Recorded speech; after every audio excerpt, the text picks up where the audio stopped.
Hello, everyone. Welcome to Drop Frames, your #1 spot for all things election week. Zeke, talk to us about election week. Who are you voting for? Let's really just get into all the politics here at the start of the show. Lay it out on us. Let's start some rivalries in chat. Let's get out. Let's who you voting.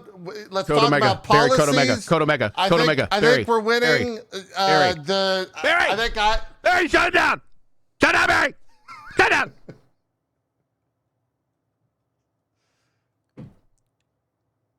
Well, Zeke's muted, so he already shut down. He already shut down Barry. Barry did his job. God damn it! Am I still muted? No, you're unmuted. You're unmuted. Now I don't get ads for a freaking month, JP. You dick. Now I gotta use the little thing. Wait, is that how it works? If I say stop it! No, it's not. Stop it. No, it's no. You wait and test that on your own shit. You stop it. Donald Duck is awesome. I agree. He's one of the best characters I've ever heard with his bill. Does it turn? Is that how it works now? I didn't know that was how it was working. Trump suit is hearts this go around. If you know how to play cards, Y'all, I already had a weekend. I can't handle this. My hair is looking good today. You know what I'm saying? My hair is looking good. My hair is looking good. My hair. Oh wow. I can't do her first thing, Cole. How am I going to do Kamala? How am I going to do that? I got it. I just passed out Halloween candy. It was full of chocolate, nougat, Kamala nuts. Oh no. Oh wait. Like caramel? Oh. Caramel? Caramel is how I would say that. Kamala Harris 2024. There you go. Sing it. There we go. There you go. Done. Sing that one. That one works. That one works. All right. Anyways, now that we got that out of our system, let's talk about some less controversial things like Dragon Age. That came out this.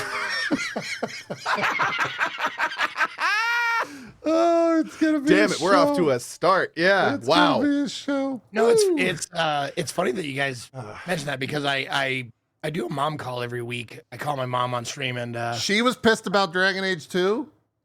No, I had to explain to her what woke meant. Oh no! Oh my God! On stream, I'm gonna have to go find that. I'm gonna have to go find that.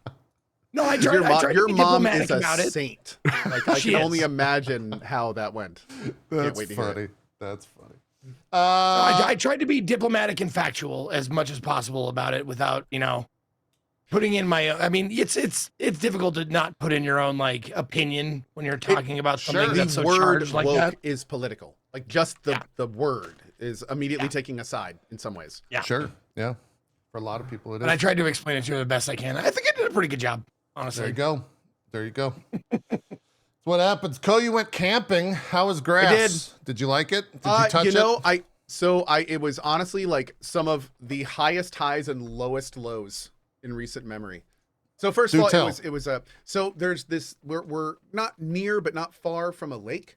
And we've just never gone out there. And we were like, you know what? Let's take the kids camping. There you go. And we went out for a weekend. And the thing is we don't do a lot of camping. And we didn't prepare very well. And it was, and that led all sorts of issues. So like last night, for instance, it got like 44 degrees and we were not ready for that. And also, my new dog has been having some issues. Oh, you took the dogs with you as well. Yeah, the dogs were with us as well. Oh boy! And so it was just a whole big experience. But I mean, it was incredibly stressful at times, but it was also fantastic. And we are doing it again in a couple weeks. Nice. I'm very excited for it. And we've already rented an RV. Glamping. Is that even called camping anymore? If you get an RV? No, it's called glamping. Is that well? Yeah, sure. Glamping. I guess that would be called it glamping. Yep. Yeah. You're basically bringing a hotel room to a campsite. So yeah. But honestly, it was funny. So we went to this lake area, and the whole every site is basically like RV able. Yeah. And we were like one of 2 tents. Okay. It's just a sea of RVs like everywhere. So it was definitely like we talked to a lot of people that had them and stuff, and it seems pretty cool and everything. But yeah. I know a guy. I've never been in one, but I've gone out and we know people that have them. So I know a guy who goes out in the middle of nowhere once a year for, between 7 and 9 days, and camps out there that you could have talked to, perhaps, if you needed some, camping tips or what to bring, that kind of stuff. I know a guy. Zeke, he doesn't need drugs. He needs to know how to camp. Not with drugs. How do you stay warm without them? Or how do you feel warm, I guess? How do you feel? How do you feel there? How do you feel without drugs? I don't understand. How are you happy? Did you build the tent, Co? Because I'd pay to see that. No, I mean I used to actually camp, weirdly enough, when I was younger. So I'm not like a complete. You're not inept. Okay. Stuff. No. So my wife did. I was waiting for that. Yeah, I was waiting for that. It makes a lot of sense. I called the RV place though. Yeah, that was you were there for about 20 minutes and you're trying to find the RV, trying to figure it out. 10, 15. But yeah, I'm glad you lasted that long. Not counting. I'm glad you lasted that long. It's good. So what kind of RV are you going to get, like a biggie? So there's 3 different types. There's the ones that you drive, the ones that you hook to a bumper, and the ones that you hook to like a fifth wheel, which is like the one in the middle of the bed. So I think we're just we're just renting one. So, which is actually really cool. There's basically like, it's pretty cheap. It's like a lot cheaper than a hotel. And they'll just actually drive them out to sites near you and set it up for you. Oh, really? And it's super cool. and you can like try different models and stuff. And most importantly, you don't have to like take care of it and maintain it and stuff like that. And it's again, cheaper than a hotel for us. So, yeah, that's what we're doing. So they're going to like do all that stuff and yeah, it'll be fun. Cool. I didn't even know that existed. There's like a whole, what is it? Airbnb. There's an Airbnb for RVs. So they just like match you with families that like have them and aren't going on vacations. Like I just rented one, and then the guy that owns it messaged me. He's like, "Hey, me and my kids love this. Nice to meet you. Have fun with it." And it's like, cool. You're really nice. Okay. Yeah, I guess so. Yeah, that exists. That's a thing. Anyone wants to try that someday. Didn't know that. Makes a lot of sense. No, that's one of the best ideas. Okay, people in chat. Okay, real quick. People in chat are saying rich people camping. Dude, it literally costs less than a hotel per night. It's not. This is actually like cheaper than traveling to a hotel for a weekend. Yeah. Yeah. But yeah. What were we gonna say? You feel like you've got some. I have a lot of opinions about things, and like, it's like I hope that you go like that. You do the RV camping, and do the RV&V, and then you go back out and you attempt to do like the roughing it style of camping again, because there's honestly something to be gained from like back to basics, man. Like doing that like out in the elements and shit like that. And I think you probably know that since you had to suffer through it this time around. Yeah, it's super fun to do that when you don't have 3 whiny kids and a dog that's shooting diarrhea out every 5 minutes. Then that would be a lot more enjoyable, I feel like. Yeah, true. Especially when they're not peeing on your bed when it's 44 degrees out at 3 a.m. Awesome.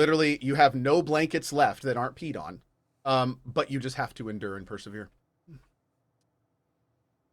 Sounds like fun time. So I'll leave you with that. Okay. All right. So that's what a family member does in your house. So like next time I come visit you, I can. Next time we're just going to use you as a blanket for warmth for the family. Yeah. Oh, I was thinking I could just pee on your bed. Whatever. We'll call him A and B. I don't like where this conversation's going. I'm not a fan of this. I don't support this. Yeah. Zeke, you done? All right. If you guys are going to talk Dragon Age, I'm going to go camping. No, not yet. Not yet. No. It's glamping. Not yet. I want to talk. Right. I got a ton of questions about this. I've already seen a bunch of questions in my chat today. YouTube streaming. We never had a conversation about, we being me and Co never had a conversation about, are we going to stream this on YouTube? That was kind of always the reason why we never did in the past, because it was not an option, because Co was contractually obligated to and not for the do record, it. This is actually super cool of JP. So not only was I not allowed to stream on YouTube, but I could not be on YouTube as live content. Yeah. So that means that JP has not had the option to stream drop frames on his YouTube until this time. Right. So as far as I am concerned, JP, if you would like to begin streaming this live on your YouTube when we do the show, I am fine with that. Yeah. Or we can take this off. Basically, I will do anything you'd like to do with it, and our options are now totally open. So whatever the people want, we can give them. Yeah, it's a strange thing, 'cause if we were to stream this on YouTube, and I don't mind being transparent and You'd see having a my conversation on the pores. show. Well, not only would it be probably 4K, but it would also, when you stream on YouTube, it goes under the live section. It doesn't go under the video section. And so that doesn't necessarily bother me as much, but then I don't know, like YouTube wouldn't exist as a VOD platform. Here is what we're doing. What the way that we're currently doing it on my stream is I am streaming to YouTube. Yeah. And then Red goes back and he chops that up into 30-minute episodes like normal. And then we put that in the episodic content too. So I have the live VODs up and the 30-minute episode content as well. Got it. People So you're can choose kinda- which one they want to okay. watch. So you could theoretically stream to YouTube and then at a later date post the video of the show, and then theoretically then it would populate in the video column whenever you chose to do that later. Yeah. I mean, I do know that YouTube guess has it some doesn't stuff matter. about reusing content, but from what I understand, that is more for video to video stuff, not necessarily like live to video stuff. Like they have a differentiation between live recorded content and video recorded content. But I got to figure all that out. yeah. I'm new to it. Yeah, no, it would be a new thing as well. I'm sure they'd for me. warn if something like that happened. So I would not. Yeah, I also don't know Someone how told it me I had to be handles- worried about that, and I was like, I think they'll just tell me if it's an issue. I don't think they're gonna like strike my channel or something. They definitely won't strike your channel, but it might hit us, us being you and I algorithmically. I don't know the True. Yeah. I don't know the information around that. We're kind of just like learning as we go along for all of that. So I'll think about it. I only had 3 days to think about it this time. That wasn't enough. So we'll see where we go with all that stuff in the future. But I just wanted to talk about it because I did get a lot of questions, so might as well address it in the show. Trying to think if there's anything else that we need to discuss before we jump to news. I think that's everything. Do we kind of joked about the politics thing on Twitch. Do we want to go into that? Do we need to go into that? Does it matter? The only thing that I think is somewhat pertinent is like just from like a knowledge perspective of our audience. They are implementing some new stuff to separate political streams from ad revenue. Right. So we don't really know what that's going to do yet. And already there's some very unintended effects coming out of this, both from a PR and other standpoints that Twitch is now dealing with. So who knows how this is actually going to implement. But Well, I think it is. Go ahead. I think the biggest, like, I don't know, cause for concern that I've seen and that I probably have myself is that politics kind of bleeds into a bunch of other areas that previously wouldn't be considered political, but they could be. You know what I'm saying? Like LGBTQ, like That is content and stuff exactly like the that. stuff Like that's happening. That's one of the big things happening right now. Yep. That's a shame. Basically, that's there's the thing people I'm like- most worried about. There's people that are saying very just correctly where they're like, so basically if I talk about my life and what's going on in my life, then I have to flick a tab saying that I might not get ad revenue. And it's kind of like, yes, Jesus. that's what they're saying. Yeah. And that's kind of like, and now Twitch is being kind of amorphous with like what exactly are they going to be pursuing on and what they aren't, because they're never super concrete about that stuff. That's kind of been a trend forever. So yeah, it's going to be a little bumpy, and it's going to be interesting to see how they implement this. And yeah, it's going to be weird. So we'll see. Well, Not super well planned out, but this was a reactionary thing. It Just definitely like, was unfortunately, most of reactionary. Twitch, it was reactionary, which has been an issue. Well, with Twitch it's forever. So it's them trying to avoid like what happened with YouTube, right? With whatever was called the adpocalypse or whatever of those. Maybe something like that. Yeah, we don't know. We don't know. Twitch has not said thing as is- much, right? It's other Yeah, people. Twitch has not said as much, saying and there's not things. exactly been a lot of advertisers that have gone. And here's the thing: there haven't been a lot of advertisers that have stood up and said, "We are no longer buying ads on Twitch." That we know and of, That's yeah. that we know of. No, none that have been making the news rounds. And the weird thing about that is there's people that are claiming that behind the scenes, Twitch has lost massive double digits amount of ad sponsorship in the last month, but no one's really saying anything. So everyone's kind of, trying to figure out what's going on. But ads are still playing, but that, who knows? These blocks are bought in 3 month, 3, 6, and 1 year blocks. So it could be that this is all just bot stuff. yeah, we'll see. Yeah. If It doesn't really affect us at all because we don't do this stuff. So we're just going to stay in our lanes and keep playing video games and hopefully keep running ads. It's kind of a benefit that we have, but right. Yeah. The thing that I'm personally like kind of concerned about is my channel is vulgar. You know, it has the vulgar tag on it. It says like I say bad words all the time. Right. And if the ads like stop running on my channel for that, like that's obviously something that would affect me. Yeah. God, so, Zeke's safe for work. I can't even imagine that world. It's more likely than you think. Yeah. I mean, it's if they came to me and they were like, all right, or if they not came to me, but like said like anybody who has what is it? The tag is like excessive vulgarity or something like that. I think you so. have a box you have to check that I have checked all the time. If the ads are like, we don't want anything in it, and it starts like nobody wants to broadcast on excessive vulgarity, you're gonna see Mr. Rogers on my channel. Like suddenly you're gonna start buying a lot of sweaters, and you're not gonna understand why. Yeah. I'm gonna change my shoes right when I walk into stream. It's gonna be great. Yep. I'd be surprised if that wasn't already a thing in terms of just being a different like set of ads, a different ad pool just for clicking that box. That's why those boxes exist, is so that they can go and pitch to advertisers and say that they exist. Look, we have a way to make sure your ads for, I don't know, whatever brand doesn't want that on their or associated with their content to be not run on that channel. So I haven't seen it affect at least my ad revenue, just going by analytics. So we'll see what changes, if anything, in the coming months. I find it hilarious that this is all happening 2 days before Election Day. That's really funny, just the timing of it all. But whatever. I guess Twitch can be reactionary.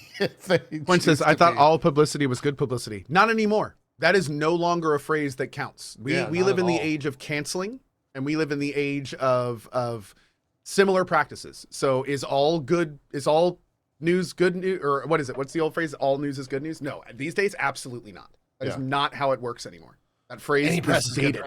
Yeah. Any press is good press. It's a dated term. That is dated. Yeah.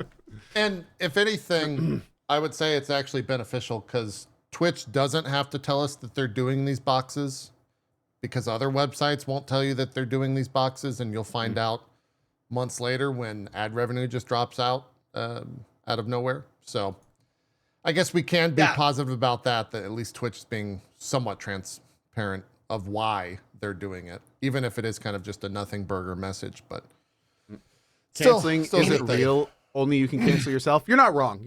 I mean, I hate the whole premise of canceling myself, but but I think that's just like JP was saying. There's a place for people to realize they're wrong and shut themselves down, but there's also a place for that not to happen. And sometimes facts are wrong and out in the public, and there's all sorts of, no situation is a black and white situation. Yeah. So that's the most important takeaway for all that stuff. Yeah. It's almost never cut and dry. That is correct. That's kind of all the news Twitch-wise this past week. I don't think there's been anything else from Twitch themselves exactly, but yeah, we can talk news. We're gonna save kind of the Dragon Age conversation, I think, for a larger post-news conversation, because it is a larger conversation. We've been playing it. Zeke, are you playing it offline, by the way? Or have you checked it out at all? No, I do have it, but it's gotta wait. Okay. In my offline rotation library or things I want to play, like Metaphor is still what I'm playing right now. Got it. Metaphors. But I haven't had a lot of time off of stream to play games but now I do. But that's just because recently I finished my fucking kitchen. Oh yeah, that's congratulations. Right. You got that done, yeah. I took Thursday off and I worked the entire day. I got my cabinet in. I got my sink hung because it's an undermount sink, which is such a bitch. Yeah. And I got the dishwasher hooked up. She's sitting under the counter. She's great. Okay, she. Yeah, jokes. We got jokes here. Oh, that was a joke. Oh, that. I think you labeling it she was fine, and then when he said it's a joke, now it's No, I just negative. honestly, I've been trained by my chat that if I don't get it out first, they will. JP, if you hear the 2 words Puerto Rico coming from Zeke's mouth, shut the stream down. Okay, all right, Okay. got it. Oh, but yeah, so I didn't have time to play, but now I do because I am finished with that. Everything is done. But Fantastic. speaking of Puerto Rico, no, I'm not getting. No, this is not. I'm not going to get political. Whoa. No, Okay. I'm not going to get political. Did you see the person on Twitter? This was the fucking most funniest thing. The person on Twitter that got community noted said, because she was like, doesn't even live in this guy. Was like, he's a U.S. citizen. Yeah. I'm not going to name names, but he's a U.S. citizen. He lives in Puerto Rico, and got community noted, and then just got slammed over and over and over with community notes, like everything she was saying. Like, it was fucking hilarious. That's good. Oh, like, I don't know. Just one after the other. Oh man, that was funny as shit, dude. It was pretty funny. It was pretty funny. Lord. It's that person that's like, if you stop talking, we'll stop hitting you. What? I'm not. Why do you keep hitting me? Why do you keep hitting me? Like, all we want you to do is stop talking, and we'll stop posting. That's how it goes. That's how it goes.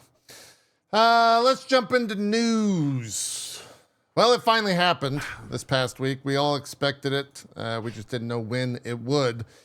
PlayStation Studios has shut down Firewalk Studios, the creators of Concord. Yep. They shut it down alongside another mobile game studio called Neon Koi. This was the internal email that was sent out to the entire team. We won't really go through it too much,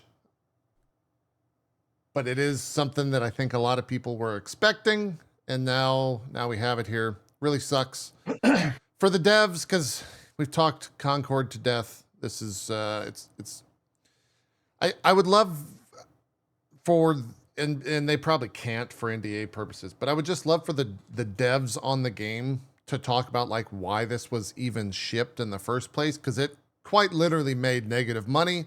They did refunds for this whole game. A lot of negative money. Yeah. Yeah, and it's not like I don't. In the grand scheme of things, I thought about it for a while. Like, if they knew, like, does this fall down at like their test reviews, their analyst of looking at this game and thinking like, oh yeah, that's gonna do okay. Let's go ahead and ship that. Why even ship it in the first place? Like, they cancel games all the time at studios. Maybe they were too far along. I don't know. It seems like I think a lot of people are going to be like, well, those devs made a bad game, but the suits also made a bad decision to ship it in the first place. The devs didn't make the bad game. Every decision leading up to that existence, including the ones before that dev team even started working on it. Like, the whole project was a failure from the top to the bottom. The people actually making the game, if anything, are the least responsible for this, because they were just told what to do in most cases. So yeah, no, the whole situation. Also, it's interesting because I saw some people like really trying to defend the studio not being shut down. And it's like the kind of gritty reality of the situation is this is a Sony studio. This is not a studio designed to make passionate, awesome games. That was a studio designed to make money. That's why it existed. It was to make money. So the idea that a studio would create a project like Concord, it would have released, it would have the reception and type that it did, like, that studio's dead. That literally, that is the opposite of its purpose. And it was just a huge waste of time, energy, money, direction. So yeah, the idea that Firewalk was going to continue in any form after that was slim to none. Yeah. No, Sony didn't make the game, but it was a Sony studio. But Sony did not make the game. From what I understand, and correct me if I'm wrong, Firewalk was a Sony studio, right? Like yes. Yeah. They were acquired with whatever this idea for Concord was, for the idea that Concord was. And then that game, I don't know how long they spent there, 2 years maybe on dev time, but yeah. Oh, and I see some people in chat saying Concord wasn't actually a bad game. We have had extensive talks about this on the channel, about how, like, I think the majority of people would agree with you that technically, especially, it's like it's a decent shooting game. The issue is more to do with the fact that it was like 5 to 10 years too late, zero innovation, like the direction of all of it was completely off. The PR was bad. Like there's so many facets of the project that were failures that it just like combines into this one massive Voltron style epic fail. Yeah. And each arm is like a different failed aspect of the project, be it from the creation to the marketing. So it's not, but yeah, you're right though. Weirdly enough, the game itself, like it played fine. It ran fine. It was pretty. The sound effects were good. Like the game itself was not terrible. Just everything surrounding it was, including like, you could argue some of the direction of the characters and all that, but anyway, yeah. I don't think I was alone in thinking that this game was like a part of Sony Studios, so much so that like when they announced that Firewalk was shutting down, I was like, oh, there's a Firewalk? I thought it was like, whoever was working on Concord worked for Sony. Right. And so like they would just start working on a different thing. I didn't know Firewalk was like its own separate but under the umbrella entity. Sure. It did have a lot of people from like the Destiny and some other projects as well. So it was somewhat veteran in terms of their guns, like not actually in games gun, but in terms of the ability the studio had. There was a lot of experience there, which is again why the game I think turned out decent, especially. So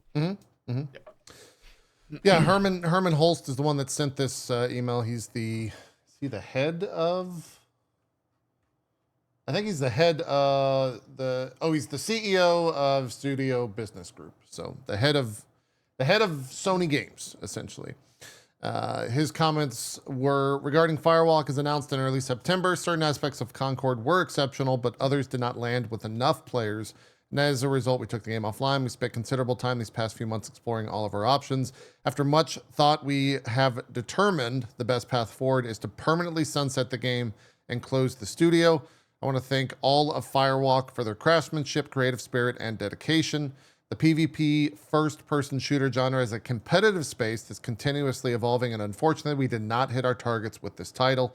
We will take the lesson learned from Concord and continue to advance our live service capabilities to deliver future growth in this area. So, I guess that's the best way to put. I don't know. It just sounds. Anything he says is I just like whatever, sir.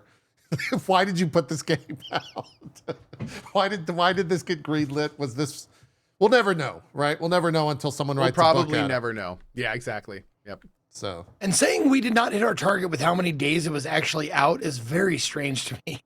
It's like, did you even like try to hit a target?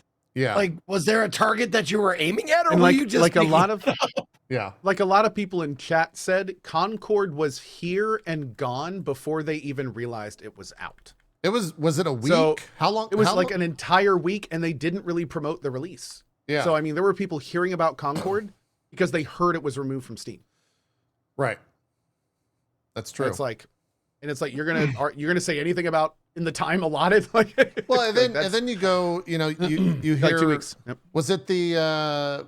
I think it's just like the Baldur's Gate 3 folk in general talk about how studios are iterative, right? And when you completely wipe a studio, they can't actually grow. Like there's no lesson to be learned. The best studios are the studios that have, made multiple games and shipped multiple games as a team, as a cohesive unit, and not ones that every time they ship a game, they then downsize by 100 employees and get ready for the next thing. Like that, I think very assembly line. Yeah, that's the type of thing too that is just like, well, we made a game and now everyone's fired.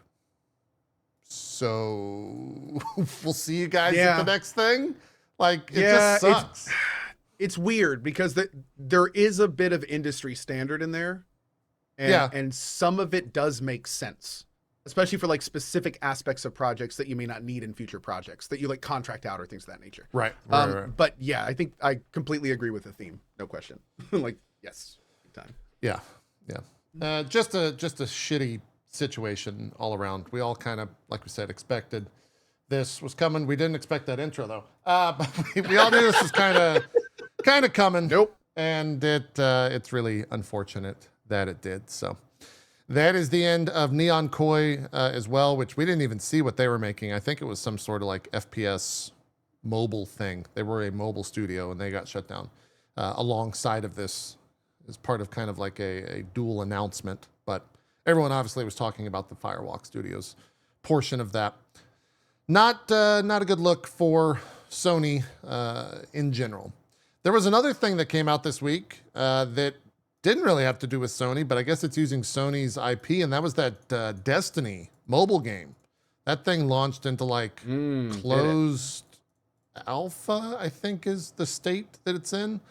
I saw a lot of gacha stuff surrounding that. I did see a handful of creators playing it. It's not released yet. It's still like very, very, very, very early. They're still testing. I don't even know if you could spend money on the gacha. I'd be a little bit shocked if you could, but I know Gathalion played it. He apparently said it was pretty good. I saw a bunch of other Destiny creators playing it.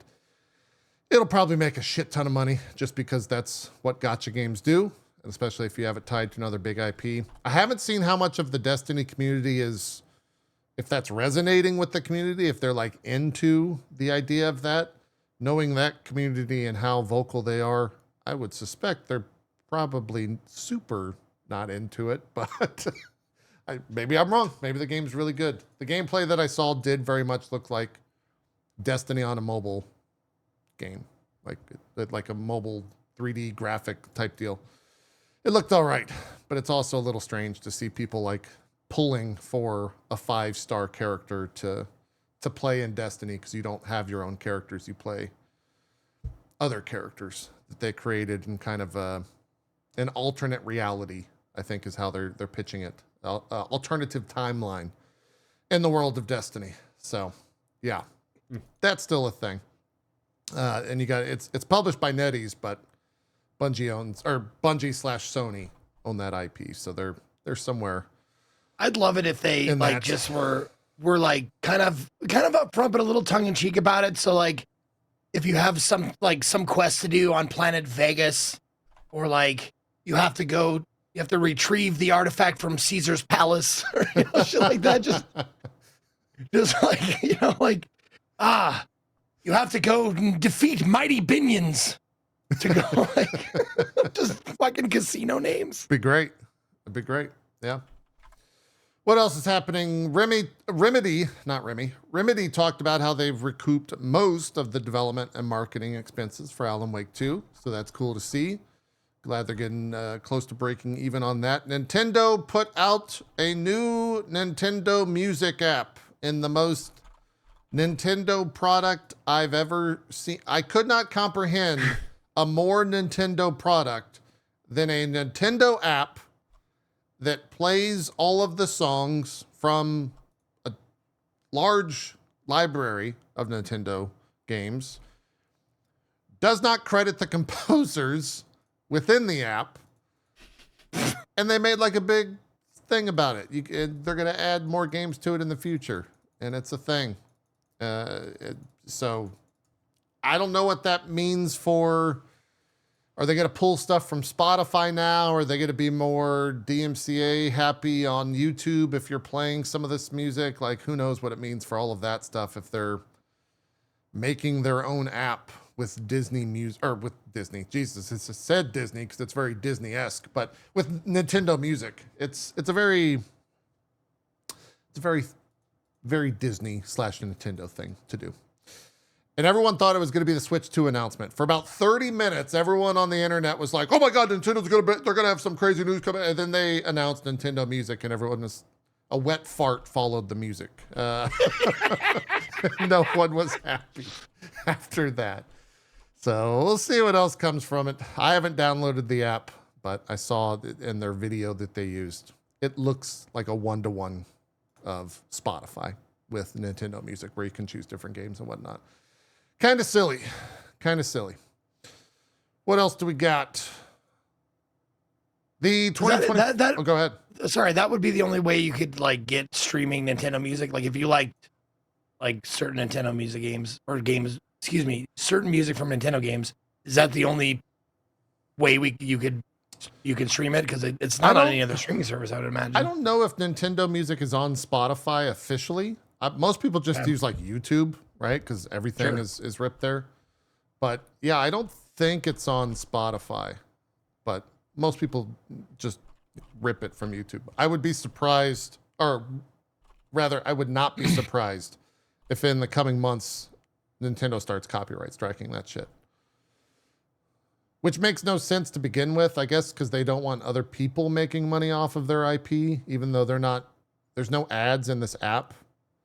So it's maybe they won't from what do you that. said, they certainly don't want their composers making any money either. Yeah, that's also weird to not credit the composers. It's also very stupid. So it's just a strange thing. Just a very strange thing. Who wrote this song? It's from Luigi's Mansion. Luigi. Yeah, but who wrote it? Luigi? I guess. Luigi, obviously. Luigi. Yeah, of course. Why would it? I mean, it's playing his mansion. It's Luigi. Oh, apparently, if this is true, you need a Nintendo Online sub as well. To get Yes. Sorry, I forgot to mention that. It is through the Nintendo. What is their online? Nintendo. Is it just Nintendo Online? Whatever it is, it's their sub for online access to all their games that this comes with. I think you have to log in with that account. So. NSO, Nintendo Switch Online. Sound right? Sure. Let's go with that. Sure. Yeah. Okay. I forgot that was all behind some sort of a paywall. I don't know. It's pretty, what is that like? Isn't it like $10 a year or something like that? Or it's not that expensive, at least compared to like Xbox Live or Game Pass or PlayStation Plus. I don't think it's all that expensive. $20 per year. Okay. Okay. So I guess they're giving more benefit to that, if anything. It is one way to look at it, I suppose. The Nintendo way. Yeah, very much the Nintendo way. Yesterday was the 2024 League of Legends World Finals. They set a record with the all-time most viewed esport competition. 6.94, nice, million concurrent viewers were watching the finals, which Love is to see it. insane to see. I ended up catching all the games. They were very, very exciting. I guess I won't say who won for people that don't want spoilers for that stuff, but it was a good, they went, I guess that's a spoiler too. I was going to say how far they went in games. It was a great series. Let's say that. And it was definitely a lot of fun to watch. So if you have not watched it yet, you definitely should. And it's also all over the internet, so I don't know how you're escaping spoilers, but we won't spoil it here. It was a good time. I also saw, and I don't want to, I need to probably look this up. They're changing how they do drafts for next year's league. And so for next year's like League of Legends Championship Series, whatever the full name of it is. So they draft bands in every game, in every best of 3 or best of 5. And next year, the way that they're doing it is once a team, I think it is, chat, correct me if I'm wrong, it's called the Fearless Draft or something like that. And it's, you can't play the same champion twice in a series. So you're basically going to see a much wider pool of characters used in tournaments, which is really cool as someone that plays League of Legends, because for the most part, around a tournament, it's usually like the same, 15, 20 heroes that are picked. And now, since you can only play it once per series, we're going to see a lot bigger hero pool kind of thrown into the mix for both like an esports side of things, but also since the game does mirror everyone that gets picked in professional matter, that gets mirrored on like ranked. And so we're going to see a lot more heroes potentially being played, which I think is pretty exciting. And it could kind of shake up the meta a lot for that. So as a league player, I think that's really, really cool. I think that's a great way to handle it. And it will help a lot with stagnation in the pro scene. So Yeah. will be cool to see. Oh, that sounds actually like for someone who doesn't watch or know anything about it, that sounds great. That sounds like a fun addition, especially for the viewers. Yeah, and when you have a hero pool of League where it's like, what, 120 characters or something, like, and only 20 of those are being played, I would actually be interested to see like the hero selection for the entire year how many actual characters were picked. I wouldn't be surprised if it's under like 30, because everyone's going to pick, the strongest. So the best characters. this will promote certain more underused heroes being used a lot more, right? Yeah. And then they could sell a lot more skins for those heroes, right? Since more That's people are using them. correct. That's correct. Yeah. That is correct. There's a monetary thing behind it as well. I like it. Yeah. GG. Chat saying it's only for the first season and the first international now. Okay. Got it. It's actually 169. Nice. Thank you. 169 with Ambessa. Ambessa is the newest hero. Jesus, I didn't realize it was that high. And I play League almost So every moving day. forward, they have to remove a hero every time they add one? Is that what I'm hearing? Yeah, I think so. I think 169 is the max. That's it. They Yep, maximum reached. They can't do it anymore. Yeah, they can't do it anymore. We done. Yeah. What else do we got? A lot of news around Black Ops 6 in terms of sales. I saw a report. Gene Park was on Twitter saying that even prior to Call of Duty Black Ops 6 or whatever it was released, the most recent one, that they had already crossed over the 500 million units sold, 500 million units sold in the entire Call of Duty franchise, which is a absurd number. It's a good amount. It's a good amount. They also said that last week when Blops 6 released, it was the biggest Call of Duty release ever. It set a record for day one players as well as Game Pass subscribers being added to the system on launch day one. Unit sales on PlayStation and Steam were also up 60% year over year. So that's doing well. Not really surprising anyone. The thing that I think surprised a lot of people, though, when you look at the specifics of why, it makes more sense. The Monster Hunter Wilds open beta test was this week. I think it closes tonight, so it's still alive or still live right now. If you want to jump in, it's free to download, which is probably why these numbers were so high. It peaked at, I want to say, 465,000 people on Steam. Crazy. Which is, it's a free demo. It's there's no barrier of entry. You don't have to have any services to play. You just jump in. Probably why it is so successful. It also shows just how big that game is going to be in a lot of ways, because that's an insane. I think they hit that peak as well as at like 2 a.m. or 3 a.m. Eastern. And what's also super cool about this is everyone downloaded the demo. Yeah. Everyone's like, oh, there's a few performance issues. But this is awesome, and I can't wait for more. And that's like been the general cheer from the community ever since. Like everyone who's been playing it has said it's great, and that it feels good. And yeah, I'm very excited for that game. Yeah, it's gonna be fun. It's very seldom that I'll play a demo for a game or jump into a game and kind of like be speechless and not have like just generally enjoy my time. And the most hyperbolic way I could say it is like, I already know that this is going to be my game of the year for the next year. Like it is really, it is insanely good. It's crazy good. It's so good. I like the mid. So, okay. It's as so someone who good. hasn't played it, I need some quantification here. Like what is are we talking so good like Worlds is so good, or are we saying like it's on another level? Worlds, but okay, let's go to it's that. Worlds, but everything is refined. Like the animations in the game, like I had when I was fighting things, I had the biggest, dumbest smile on my face when I would just hit a monster and see the animation of like the monster recoiling and like being knocked back and like the chunk of like the hammer attacking it. I was just like, this is the greatest. This is the greatest. Like, I'm so happy right now. And I've watched so many other clips that are just, I'm showing the menus right now. Even the menus, by the way, are better. I was gonna mention that, like, this game is so great. And he's going through settings. Like, yeah, okay. Yeah. Well, that's the other thing. The settings are insane. There's like 4 pages on every different setting type, so you can really customize everything you want about it if you want to, or you could just play it by default. This is like the first quest. So the demo has this pretty. quest. Wow.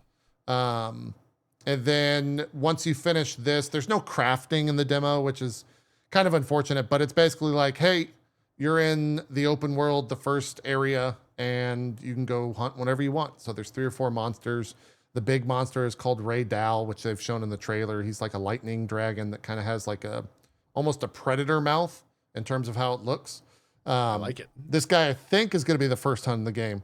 But even just like me fumbling about with the hammer, like the animations are just insane. And all the things that they've added to the game in terms of the actual combat, they add a thing. So you can now put a focus point on, there's a focus mode. And so if you hit a mob enough in one area, say if you hit their leg enough, you go into focus mode and then do like a special attack and hit that weak point, and it'll trigger like a weapon specific only attack.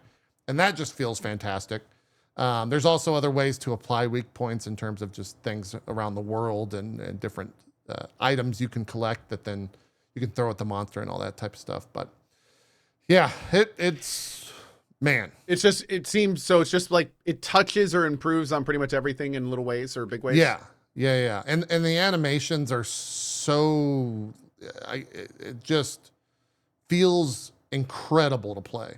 I had an absolute blast in the 2 hours. And I actually said, like, if I don't stop playing this now, I'm not going to play anything else today. So like, I'm going to force myself to stop playing.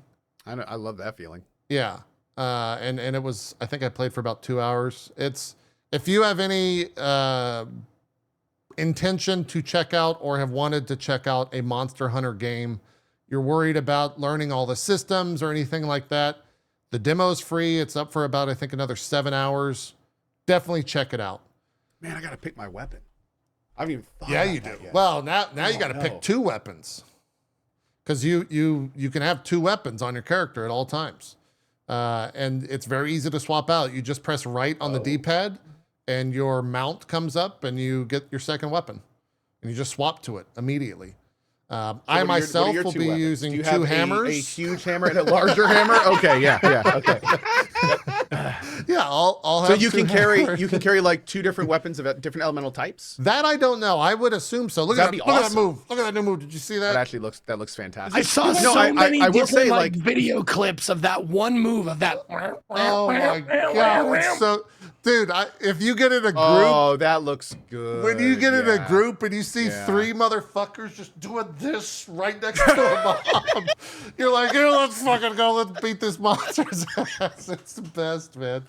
It's the So wait, is this absolute going to best. allow like for some crazy synergies, like having an insect glaive and a ranged weapon, or so like you can use a how hunting does this- horn and buff yourself and then swap to Yeah. another weapon. Granted, that's going to be like those are 3-minute buffs. So if you really want to min max, you bro, can. you're talking to an EverQuest 1 bard. Come on. Yeah. It's like, yes, you're 3 gonna, minutes. I wouldn't realize I was on vacation. It's going to be the type of thing where it's like, oh, I'm a hammer user, so I can break this monster's face to get the horn drop or get the percentage of the horn drop. Oh, but then also yeah. swap to, Okay. a blade so then I can cut off its tail easier. That type of synergy. That's cool. It's really, really cool. And you'll be really into this.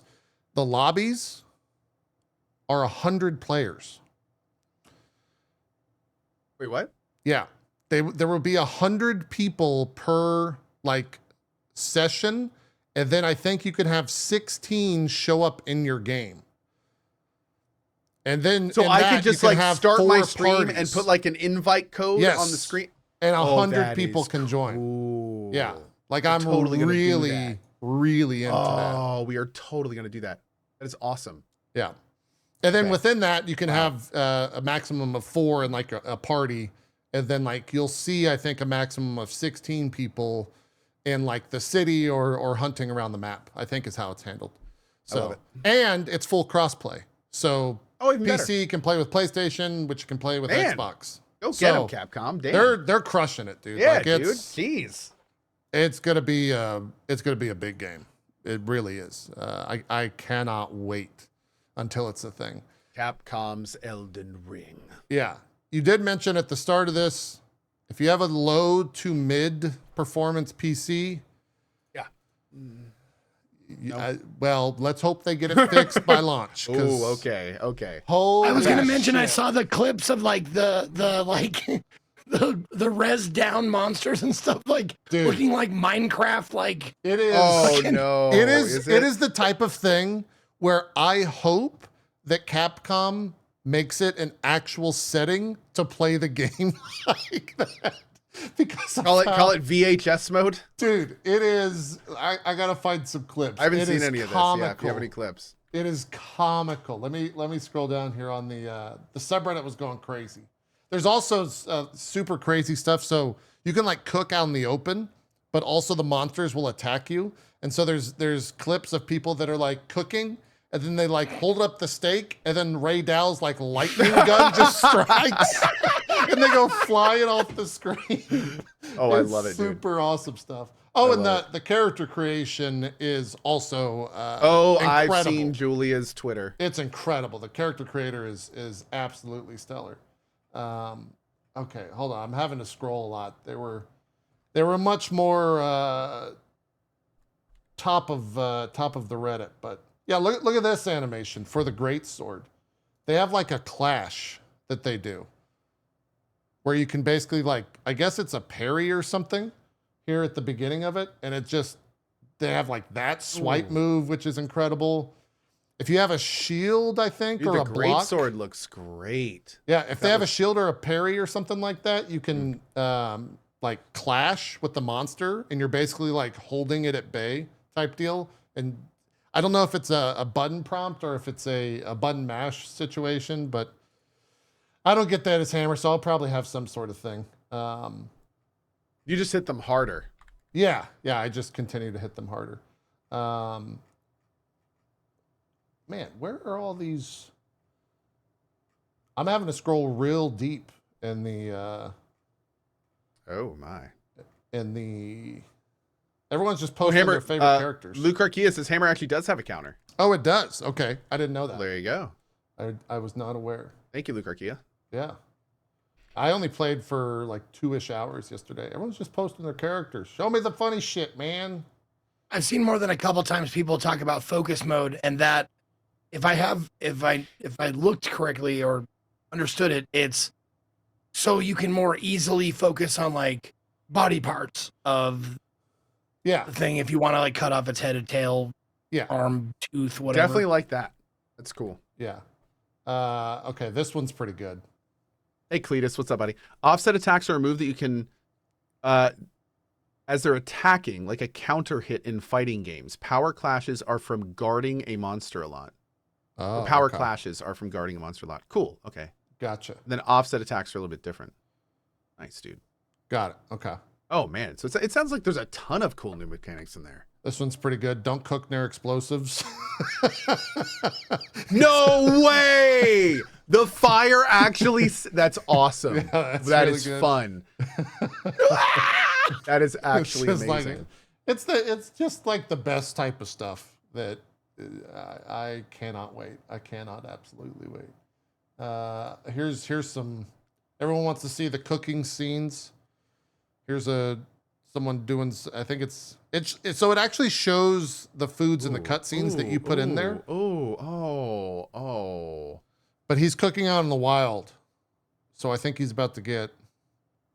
Looks so good. Look at that arm. Yeah, I don't know if that's believable though, because he just ate a big hunk of lettuce and smiled about And it. he Did you just see that? died. Hey, He missed him. roasted cabbage with honey or whatever you put on it. Come on, man, that could be good. I love how the monster just waited for it to come out of that. And he gets instantly carded. That's just the best, dude. That stuff is great. Cabbage, whatever. Lettuce, cabbage. It's what my food eats. Yeah. This is, I think, one of the bugs. Apparently, if fair. you have your character hold a shield, they get angry and that their face responds as such. So that's like the normal character at the top, and that's them holding Wow. a shield at the bottom. Chat says that's a feature, not a bug. Okay. Oh, it's Fair a feat. enough. Okay. Fair enough. I really got to find the issues. There's also do you guys remember You got resting block face. resting? Yeah. Okay, here we go. I like that. Here we go. So this is what the game looks like on on some mid to low performance PCs. What? Yeah. It's really funny. That's real? Yeah. That's that toad that I was fighting in the gameplay earlier. That's the monster. Does that run on a toaster? I don't know, but it's fucking hilarious. That's why I said I hope they release a way to play this mode on like April Fool's Day. Oh yeah, dude. I would play that in a second. That's amazing. Yeah, it just looks absolutely absurd. It looks like a PS1 game. It looks like an actual PS1 game. No, dude, that's I mean, it looks like Star Fox 64 Star if you want to Fox. be Yeah, honest. there we go. Yeah. There we go. Yeah. Let's go That's back what to everyone the was comparing PS1. it to. Sure. That No, and if they released Monster Hunter 64, oh, dude. Yeah, it'd be incredible. It'd be incredible. Let's see. Yeah, someone posted this. Really enjoying the new Monster Hunter Wilds demo, and then it's from Monster Hunter. That's a good one.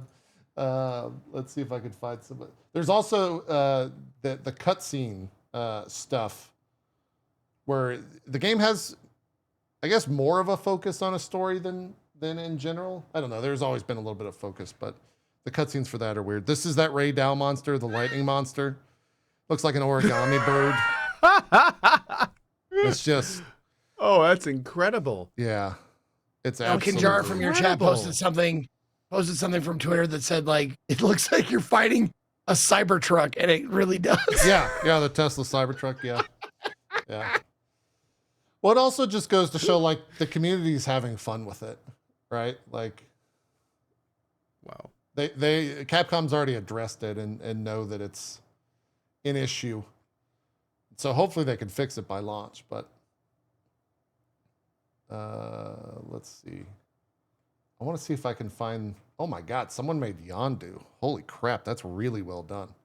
From Guardians of Whoa. the Galaxy. That's That looks fantastic. That's a really good Yondu. Holy shit. Jeez. I saw a couple Kratoses. Someone made Woody from Toy Story. All that stuff was really, really well done. Well, if I can't find it, we'll have to move on. So is that okay? Because I'm seeing a lot of character creation, and it's a mix of Monster Hunter and Dragon Age Veilguard, right? Like the ones that are like, What do you mean? really is like likeness wise, they look like the person they're trying to emulate. Like, Yes, or am I out of my the mind? character creation in both games is good, if that's what you're trying Okay. to say. Yes. Yeah, Dragon Age character creation and Monster Hunter is very good. I think Dragon Age has better hair. Monster Hunter might have more true to life character models, is what I guess how you could say it. Like Dragon Age characters have almost like a Pixar character size and shape to them, is how I would describe okay, it. Okay, this is what the opening cutscene looks like. Wow. So, that's the player character there on the right, and that's supposed to be like the admiral. And it looks, Okay. they really, yeah. is that long legs or whatever? It might be. It might be. Of course, you have a palette code as well in this one that you can change the look of and everything like that. You can't change the look of your mount, your secret that I know of. So somebody just asked, is that going to be the Steam Deck graphics? Like, how does the Steam Deck? I don't know. run? That's the character. It's fucking. It's just funny as hell, man. Like, Ow. look at all. My God. That's what I'm saying. Straight like, up looking like Tingle, dude. Like himself. I want this to be a mode so bad. It's so funny. Ew. Oh man, it makes me laugh. Wow. Yeah. Anyways, definitely play the Monster Hunter Wilds demo if you want, or if you're at all interested. It's on Xbox, PlayStation, PC. There's no Switch. I think it does run on Steam Deck. I don't know if it runs well. I want to say it runs like okay. They have a bunch of time. Here's a monster clash between those two monsters. That's what it looks like for someone. It's just absolutely that hurts. Horrific in all the best ways. Yeah. That poor thing. Yeah, that's good. That's good. Game's gonna be very, very big. It already hit 465,000. Granted, it is a free demo. In the Monster Hunter 64 version, do the monsters even fight back? Or are they just like, kill me? Kill me. I don't know. Here's how the game's supposed to look. I'm an abomination. Kill me. Oh my god. The game when it's fully maxed out is not only does it run very well on my system, it also looks absolutely gorgeous. I never dropped. I don't think. Yeah, I'm like riding 100 FPS right now, like 90 to 100, and I might have had frame generation off in this, so it's good. You should definitely check it out. I cannot wait till the end of February for that to come out. Moving along in the news, I think it might be time for the Dragon Age discussion. I'm trying to save it for the very end. Oh yeah, funny enough, Ubisoft launched a full-blown NFT game this past week. Did you guys hear about this? What? No one else did, but it's called Champions Tactics. It's billed as a PvP tactical RPG game on PC. And it's both developed and published by Ubisoft. It involves collectible figurines. I'm reading from IGN. It involves collectible figurines of various warriors from the in-game fantasy world of Grimoria, which players assembled into squads of 3 and then battle in turn-based combat that looks oddly reminiscent of Darkest Dungeon of all things. It's not evident from the trailer that this is a Web3 game at all, but a quick glance at the game's website or even the official Twitter page reveals this immediately. The Web3 comes into play as a method of collecting figurines to battle with. When you first start the game, you're given some temporary figurines to play with, but you'll eventually need to either purchase actual figurines, aka NFTs, from other players using either in-game gold or cryptocurrency, or craft your own using the Forge system, which also requires either in-game currency or crypto. At the time of this piece, 5 days after launch, the in-game marketplace has figurines for sales ranging from around $7 to a whopping $63,000 for something called a Swift Zealot. That said, just because a figurine is listed for that much doesn't mean people are paying that much. The next highest listed champ currently runs around $25,000, and while a handful more cost thousands, the high-end stuff appears to mostly be capping around $335. Champions Tactics is a free download. But you still have to have a Ubisoft account and a supported blockchain wallet to actually play it. Wow. Yeah. Yeah, it sounds like Ubisoft showed up to the NFT orgy like after everyone was already done. Yeah, that's crazy. Hey, you guys still want to party? I brought NFTs. It was like, no, we're done with this. No, like, we're done. Yeah. Oh, one other limiting factor in playing Champions Tactics is its age rating. Ubisoft lists the game as adults only and restricts players who have not confirmed they are 18 or older from playing. Although that's probably just like a enter your birthday thing. Yeah, but that's... Oddly, while Ubisoft is using ESRB's rating category, Champions Tactics does not appear in the ESRB Online's database listing all games with ratings and why those ratings were issued. IGN reached out to the ESRB for comment. They responded on the 30th, and it said, ESRB said to IGN, Ubisoft did not submit Champions Tactics for a rating, and that the adults only 18 plus rating icon in the original launch trailer was included in error. The launch trailer posted to the game's official YouTube channel has been replaced by one without the AO rating, while companies are not required to get games rated by the ESRB, and the process is entirely voluntary. On all console manufacturers and a number of US retailers and storefronts require ESRB ratings to sell games on their platforms.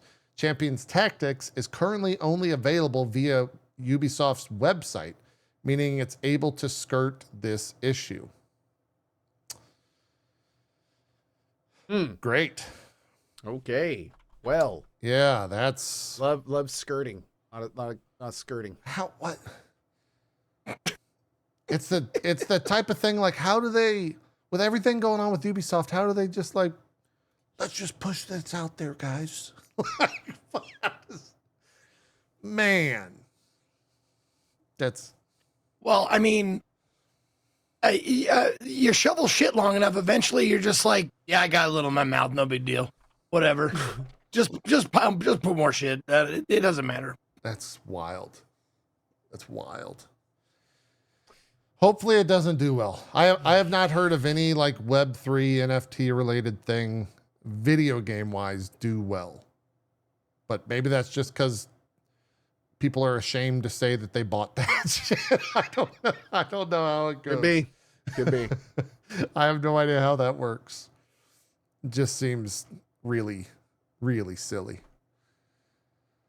I wonder if NFTs are going to be like, you know those things that everybody, like, there's products that have been launched that everybody was like, we know that's a bad idea.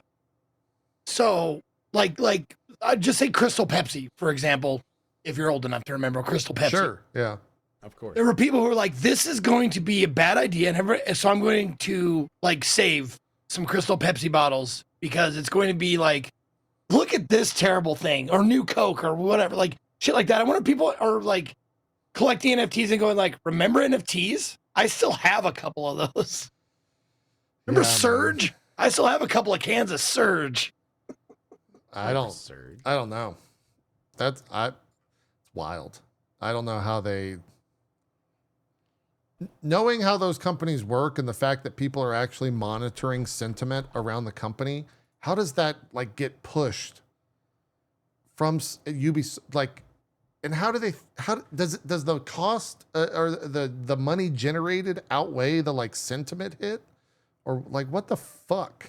It's just crazy to me that that's something that they're going to put out while every other thing coming out of Ubisoft is just a mess.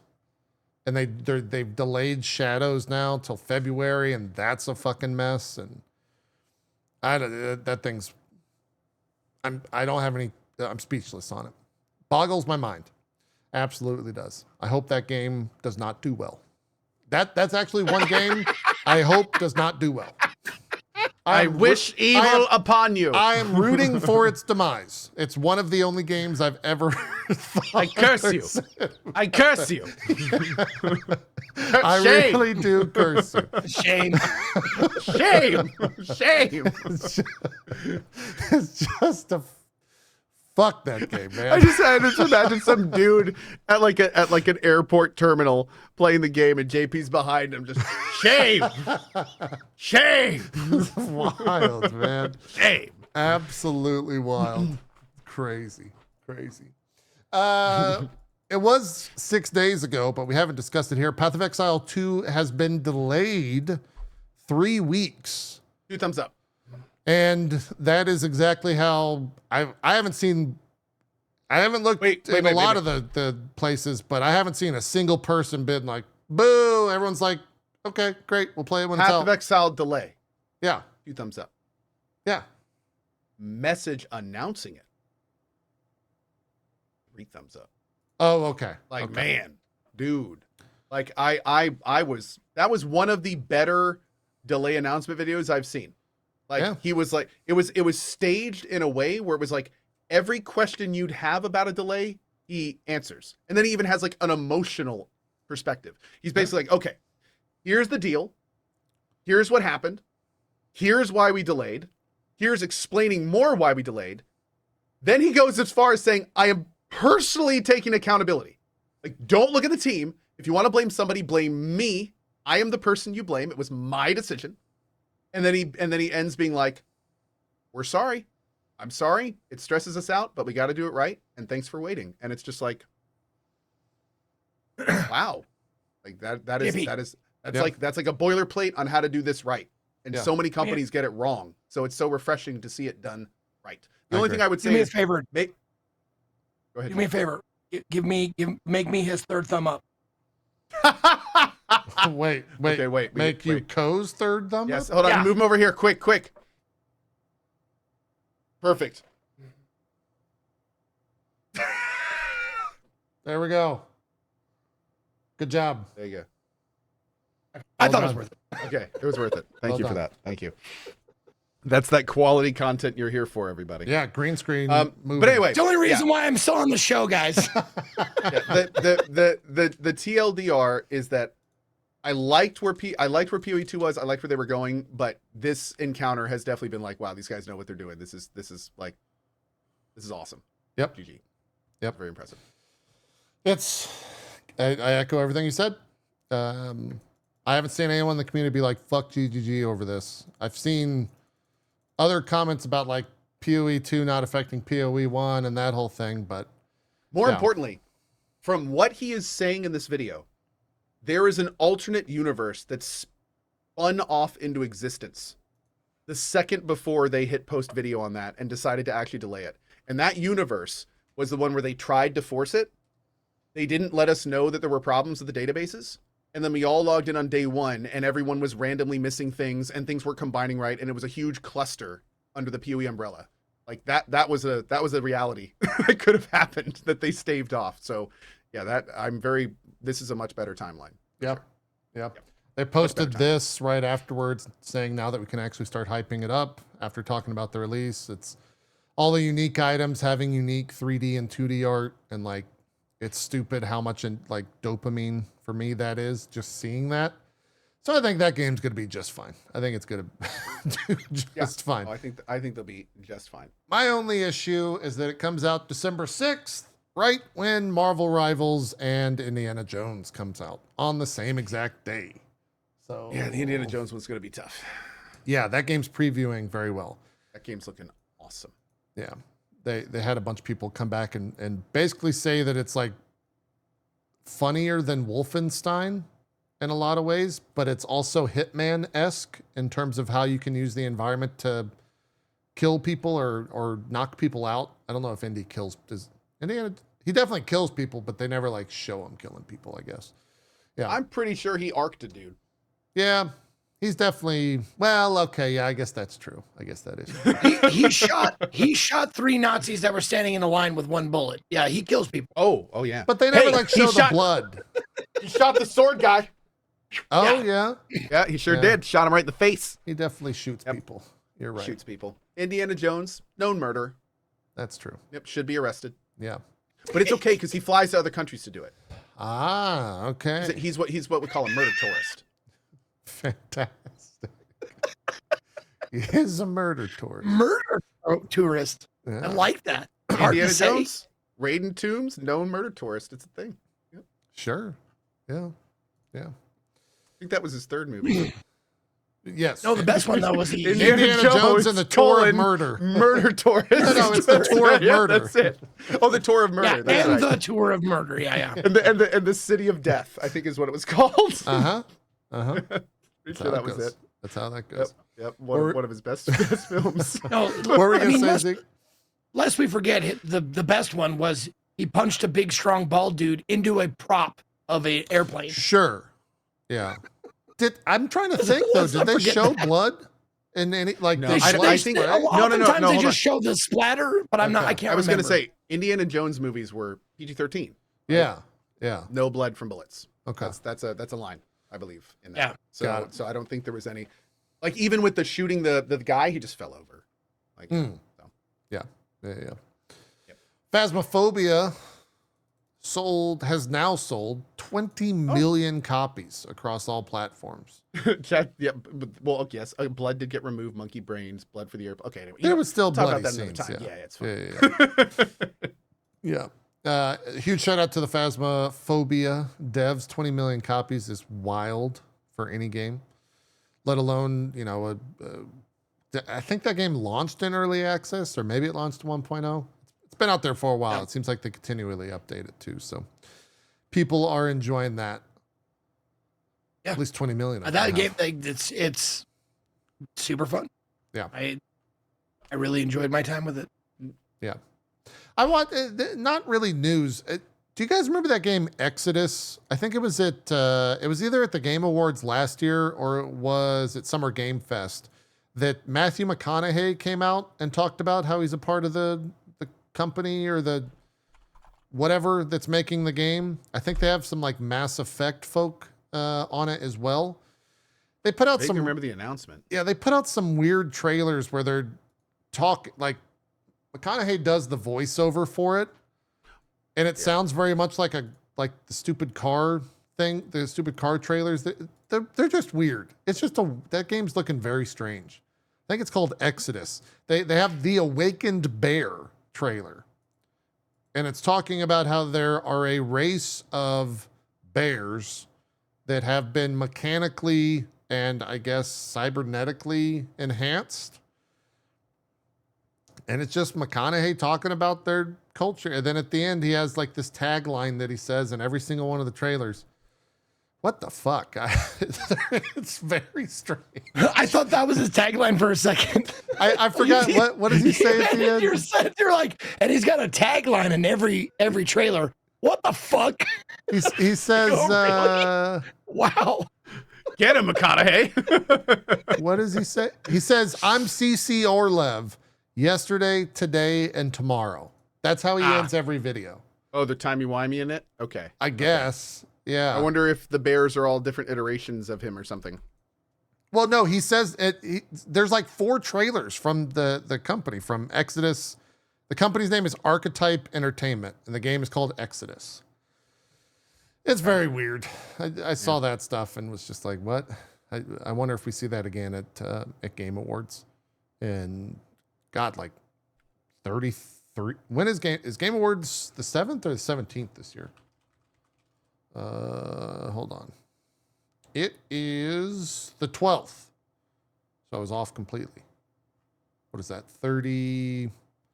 About 39 days, 40 days. Not too far from now. Nope. Closer than we thought. All right. I still can't believe Stalker 2 in 17 days. Yeah. That's wanting that game for years. Literal years. Still can't believe it's November the 3rd. I mean, that's also right? crazy that time's going forward. Let's talk Dragon Age. It's time. We will start the discussion, I think, with a very apt photo of friend of the show. Julia? No. What is Zeke doing? Hold on. Zeke's doing something. Oh, Zeke's he's going to taking a sleep. nap. I'm just getting comfy. Okay. Yeah, just getting comfy in my tortilla blanket. All Take a right. little nappy nap. Yep. Yeah. That's cool. Friend of the show, Skill Up, posted this video. Oh, yeah. Where his video is his review rather is being quoted and used a lot, and this was their podcast thumbnail. I think a couple days after his review came out, where he had a rather scathing take on the game with quotes like HR is in the room with us, and it's worse than Anthem, I think was another one from his review. Like he went real crazy with it. But I should also state that at the very beginning of his video, maybe even no more than 30 seconds in, he also says, "This is my opinion. Everyone's got an opinion. Let's not use this for ammunition on anyone else." And then the internet did exactly that. Yeah. It's the whole thing of you're entitled to your opinion, but you're not entitled to evade the consequences of said opinion. Yeah. It's really... Man, so I watched all those reviews on, I think Monday when that review embargo came out. Critically, I think right now it's like at a 80, at least this morning or maybe yesterday it was at an 85. His was one of the negative ones. There was a handful of other ones that were negative ones. There was a bunch of controversy over like people not getting keys and the bunch of stuff about like, access journalism. That became a buzzword for the week, which my take on that is that's how it's always been. It's just, Yeah. it's just how it is. What is it currently sitting at on Steam? I actually don't know. Let me open up the store page. Currently at mostly positive, 10,500 reviews on Steam, mostly positive, 75% is where it is sitting at on there. That kind of started the whole thing. Then the game launched on Thursday, and it's been a ride. I saw you were pretty quick to go sub only mode, which is not something that really ever happens. Yeah, for the first day on your channel. Very rare. Yep. Yeah. Very rare. The conversation on pretty much everywhere was just very heated, I would say, across the entire internet. Me and Cove played it. I think I'm on the side of it's fine. I think Co's on the side of it's fine, but some of the things are bad or could be better. To not put to, give an overview. We'll get into the specifics there, but yeah, it's one of those things where it's just been wild to watch the internet at large react to it while a good portion of people are playing it. I think it hit like 85,000 on Steam. BioWare/EA announced it's been their most successful single player game that's launched on Steam. Seems to be doing well, and which is good. Yeah, because there's been a lot of talk. Is this going to shut down BioWare due to the controversy? And it's kind of like, well, it's one of their best selling games. Yeah, so it would be kind of weird. Yeah, especially with ME5 on the horizon, and the fact that they've announced that they're not making DLC for this very successful game because they're working on Mass Effect 5. Right. So that would be very strange at this point for that to get canned. Yeah.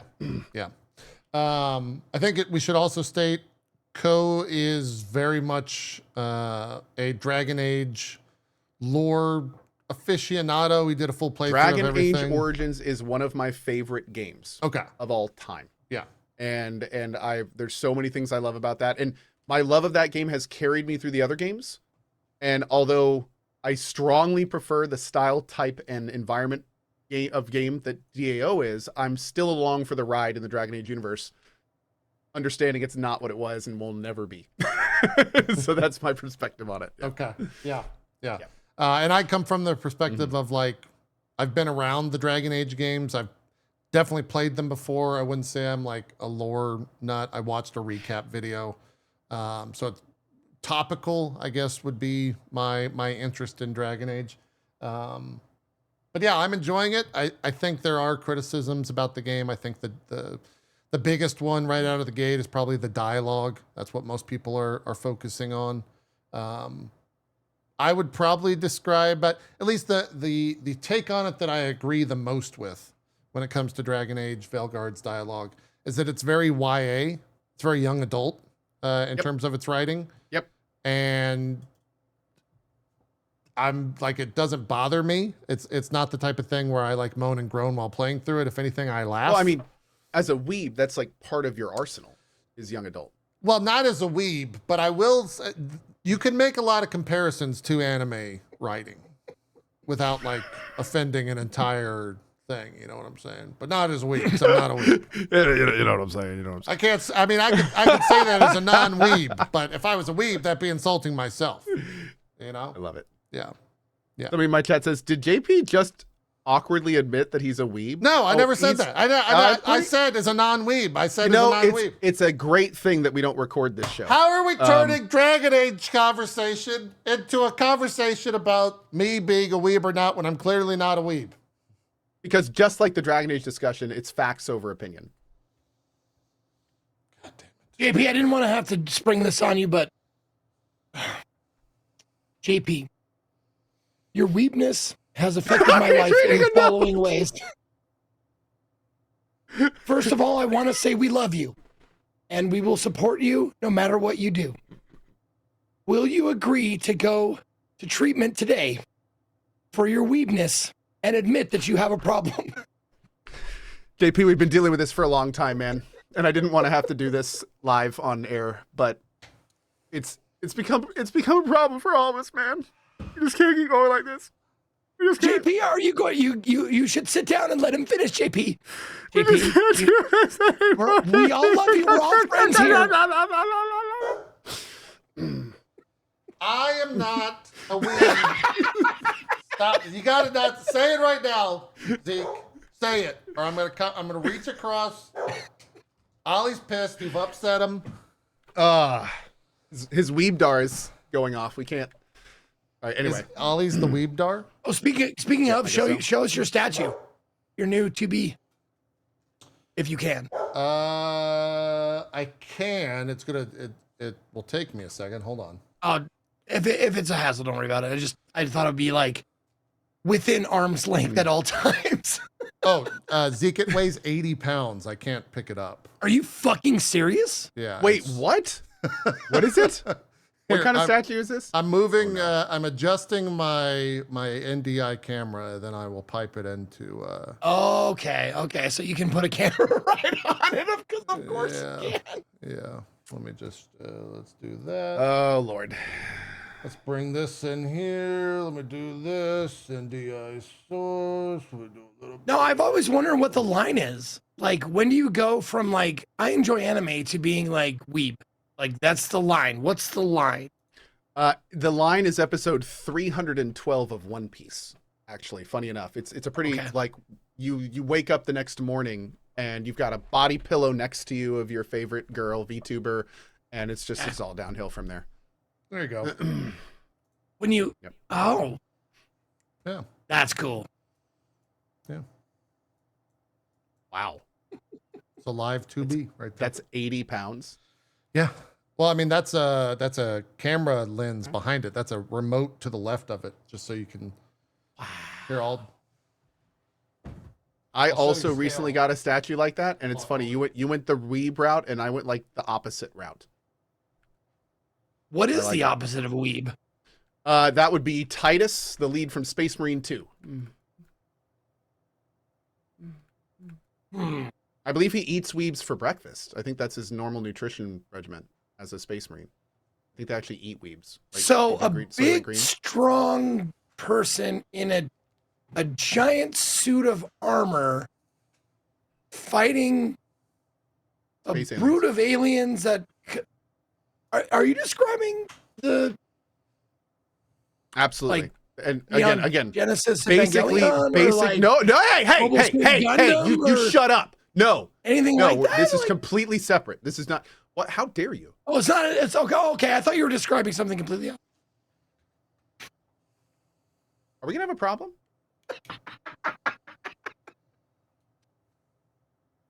We're talking about your Titus statue. Wait, what? Oh, that's beautiful. I've seen that. Yeah. Oh, is that the dagger? Yeah, look, it's the dagger. I think you just right spoiled it for me. I think I'm unboxing that tomorrow. Thanks, sir. Ruined. I'm gonna have to fake a reaction to it. There's Great. other stuff Do you in need the a box. third thumb for that? JP? Damn it. No, that's a one thumb. That's a one thumb. Okay. It does light up though. I'm a fan of the light up. I like the light up portion. And it's USB Is it a charge. kunai? That is the lyrium dagger from Dragon Age. It's an iconic set piece Yeah, for them to market and sell. Yes. yeah, exactly. That comes with like the Rook edition of the game, I think is what it is. Anyways, Dragon Age, man, that was a weird departure. That Well, was it that was was nice the 'cause whole I thing. I could participate in that. Yeah, That's why we did it. it's true. Yeah, We wanted to involve Zeke. We were talking about the dialogue, and my take on it is like it's YA dialogue, and they do a lot of repeating of story elements. Yep. And as a non-Dragon Age lore nut, I actually kind of like that. Except when they say, what is it? What is the Gillinane? I hate that. I just hate them saying that nonstop. For some reason, that really bothers me. They're like, blah, blah, blah, and Gillinane. Just like every other word. It's really annoying. I can't stand them talking about that. But apart from that, I've enjoyed all the conversation. It's very YA. The dialogue does Is not that bother like me. a greeting or something? No, it's No, the name of it's the two name characters. of one of the bads. Yeah. Yeah. Name of one of the okay. characters in the game. One of the bads. Yeah. I think a lot of the stuff that's been like floating around is definitely, I don't want to say taken out of context, but you can find a lot of that in most games, I feel, is how I would look at it. Like, some people are trying really hard to find things to hate on in this game. That's true. But there is a distinct purposeful type of writing in this game that I think me and many others do not want to see in this type of game. And I think when you say young adult, that's a good direction to take it. But I think that there's much wider and broader issues with the dialogue. And that is, this is homogenized dialogue that is designed to be as easy to understand and as easy to digest by as many people as possible. It is the least, and for the record, I do want to be clear. I'm talking about the general dialogue. Okay. Like the running, like for the record, there is some good writing in this, but we'll talk about that later. But the general dialogue in the game, the tone is completely off. Everything feels like it's like girls at a sleepover. Like, oh, the world is joyful and we're just kind of like on the edge of it. Like there's this weird tone that makes it feel more like a Marvel movie, or that, like, the way that I said it on stream is, it's very hard for me to take the game seriously when the characters aren't taking the game seriously. And I don't mean like they're cracking jokes. I just mean like it's so clear in the way they're talking that like where their cares are and what they're actually concerned about. And usually they're just like frivolous, like relationship things and life things. Like it feels disconnected from the reality of the world, and especially the reality of previous iterations, and far more just, like you said, like childish and basic. Another thing about the dialogue is it's very rarely additive. And what I mean by that is when you enter areas, it's not like they're telling you about the area or telling you things about themselves or adding things to make the world more immersive. It's very tutorial-y. It's very, oh, look, there's a button over there. Oh, look, that's on fire. Check that out. Oh man, what are we going to do with that weird glowing item over there with an E above it? You know, it's designed. And the term I like to use with it is, it feels vehicular. Everything they say feels like it's designed to push you somewhere, or look at something, or remind you of something, or to tell you something you need to get to the next gameplay element. And whenever you hear, like, you start, that's fine in games, for the record. It's fine. Yeah, it's God of War helps you like in a lot of ways. That's God of War. Yeah. It's not fine when it's 90% of the dialogue. And then the little snips that are actually interesting, you start noticing are like far between these long drawn out bits of just like, didn't need to hear that.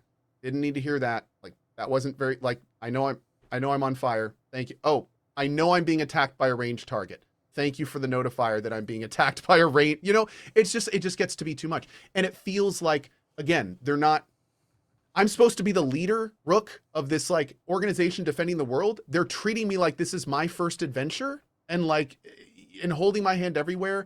And not in, even the God of War style, I'd say, was a lot. But there's this level in this game where I feel like it's more pronounced and it's more part of the entire dialogue structure. And it sticks out so badly. And the thing that I say about RPGs is you need to believe the lie. It's like a good movie. Like, you need to be invested in the game. So those times that aren't so great, it doesn't really matter because you're so focused on the good parts, right? Because like you said, this kind of vehicular dialogue, like a lot of this stuff, is all over other games. It's in Baldur's Gate 3. I mean, like, you know, that's how these games work. But the difference is that when you get so much of it, and when it starts taking place of all that other stuff that you play these games for, you start the whole lie starts fading apart, and you start becoming unimmersed. And when you start realizing you're unimmersed, then all of a sudden you're looking at things differently, and you're asking more questions than you're getting that are getting answered, and not in good ways. And the whole thing just kind of falls apart. So that's kind of where I am with this game. It sounds to me like the difference between like, I can put it in a role-playing like experience, like the difference between like a newer DM and a more seasoned DM putting the description of the thing, like, rather than saying the owlbear attacks you, they will say something like the owlbear bristles and rears up on its blah blah blah, and like, yes, you know, and give you like I've definitely felt a lot of description of what's happened. Yeah. And by the way, I do want to point out here, and this is important to mention, the longer I'm playing the game, there is good, funny, decent writing in this game. I just did the first quest for a companion, and like during her monologue at the end of it, not only was the voice actor delivering it incredibly well, but I got emotional at like what she was talking about, the way she was delivering it. Like, there is some good stuff. when the companions Oh, are talking direct. you got a different companion if you said she. My first companion was not a she. No. It may have not been a she, but Oh. I'm just saying one of the first companions okay. quests I did. Oh, okay. Yeah, was okay. yeah. Gotcha. Another time when companions are talking to each other, sometimes those are funny and engaging. And I just got another new companion who is quickly becoming like my favorite voice actor in the game. Lacanius, I think his name is. Oh yeah, and okay. Antonio Banderas, yeah. He's freaking at Puss in Boots. And Yes. so that's been super cool. So when I talk about the writing, I'm talking about the bad parts of the writing. And the problem with the game is that unlike a lot of other RPGs, there's way more of that in this. And because there's so much of it that gets connected, a lot of times that good writing feels like islands instead of the whole continent, like you want it to feel like. And that's the problem with the game. Like we've talked so many times in chat. What if this game was exactly the same, but had the writing of Baldur's Gate 3? What if everything in this game was exactly how it is? But all the dialogue had more immersive writing and the quips were better. Like none of the major themes changed or anything, but let's just say there was much more verbose, interesting writing. How would that change for you? And when we talked about that in the chat, there was a lot of people that went, well, that would actually make it significantly better. Like it looks pretty good. Like the combat's pretty snappy. Like and a lot of people were like, yeah, I'm already a Dragon Age fan. Like if I came into this and knowing and got good writing, can we change that? Because good game. I feel like that's saying like, what if the game was one of the best written games in the past 10 years? Is essentially what you're, like Baldur's Gate 3 is very unfair to compare. I should say, okay. So let me say Baldur's Gate 3 style of writing, Owlcat style of writing, in Exile style, more general CRPG style of immersive writing, where those games had to rely on the text, not the delivery of it. Let's keep it in the IP. Where is Dragon Age's where's Dragon Age Inquisition in the writing? Is it between Dragon Age Origins? Like, has it been a steady? Dragon Age Inquisition writing is not nearly this tonally different. It is no question a departure from Origins and 2, but I would say that Dragon Age Inquisition was much more focused on like the world and events and far less on kind of the characters. I did not get the feeling that I get in this one with the dialogue. Okay. Like for sure. I don't get that island feeling of like, seas of general, like basic or subpar writing, and then some really good stuff here and there, which for the record, the good stuff's good enough for me I'm pretty much confirmed going to play all the way to the end. Like it's been, and especially the main arc is good enough for that. But no, I did not get that feeling with DAI. I will say that the main issue with DAI is that it ended too early, and then the actual DLC was like the true ending. Okay. And when you put that all together, DAI is actually like pretty damn awesome. I'm hoping to get some of that from the main story of this from game. everything, if I do, I'll be happy. So yeah, even Skillup said the ending of the game is like a much better experience than everything else in the game. Oh, so well, I'm excited for that aspect. That's great to hear. Yeah. Okay, I had not heard that. Yeah. He very much regarded the last couple of hours of the game as like a high point, and he wishes the game was more like that throughout. Oh, yeah, Robodope. No, I agree. He says, Robodope says, I just replayed Inquisition, and the tone is very serious. Everyone is doubting themselves and worrying if the Inquisition is doing the right thing. Like that's the tonal. That's exactly the tonal thing that I'm talking about in this game. Like it feels so different in this game. Sure. Yeah. But that's. Thank you for the reminder. That's a really good point. Yeah. Yeah, I don't think, I mean, I definitely got the feeling, Zeke, you went to the D&D explanation, and I got that big time. And, one of the things that, because it happened so early in the game, and I think it's also just like a focal point for a lot of people that are using it for whatever they want to believe in. There's a comment from one of the characters when you first meet them, and they just go, "I'm a mage."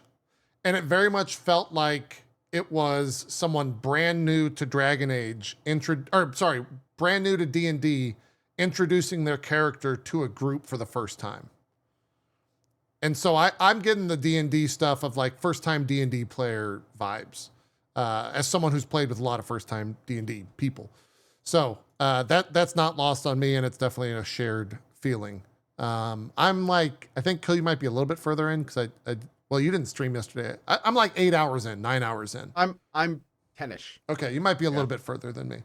I'm enjoying it though. I'm actually doing more side content than I was expecting, and the side content I've done, I've enjoyed. Especially, I'm a little confused. The person I was talking about was Ballara. I liked Ballara's quest. Okay, I'm a little confused on the side content. So like, I went into.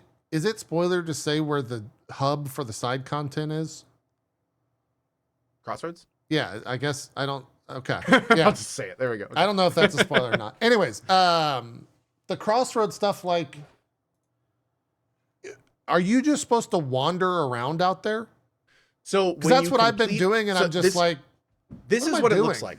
So in Dragon Age Inquisition, the way that it worked is each region was a sandbox, and then the main quest took place in the sandbox. Okay. So it looks like what they're trying to do with this game is they're trying to have their cake and eat it too in regards to corridor and more open worldy stuff, even though the levels are pretty Overwatchy, blocky, but that's not what I'm talking about. Basically, when you do the main story quest is relatively linear. Like, you enter a location, usually beginning to end it. When you get towards the end of it or complete the end, you'll see this thing pop up saying, oh, this zone has been unlocked for world exploration.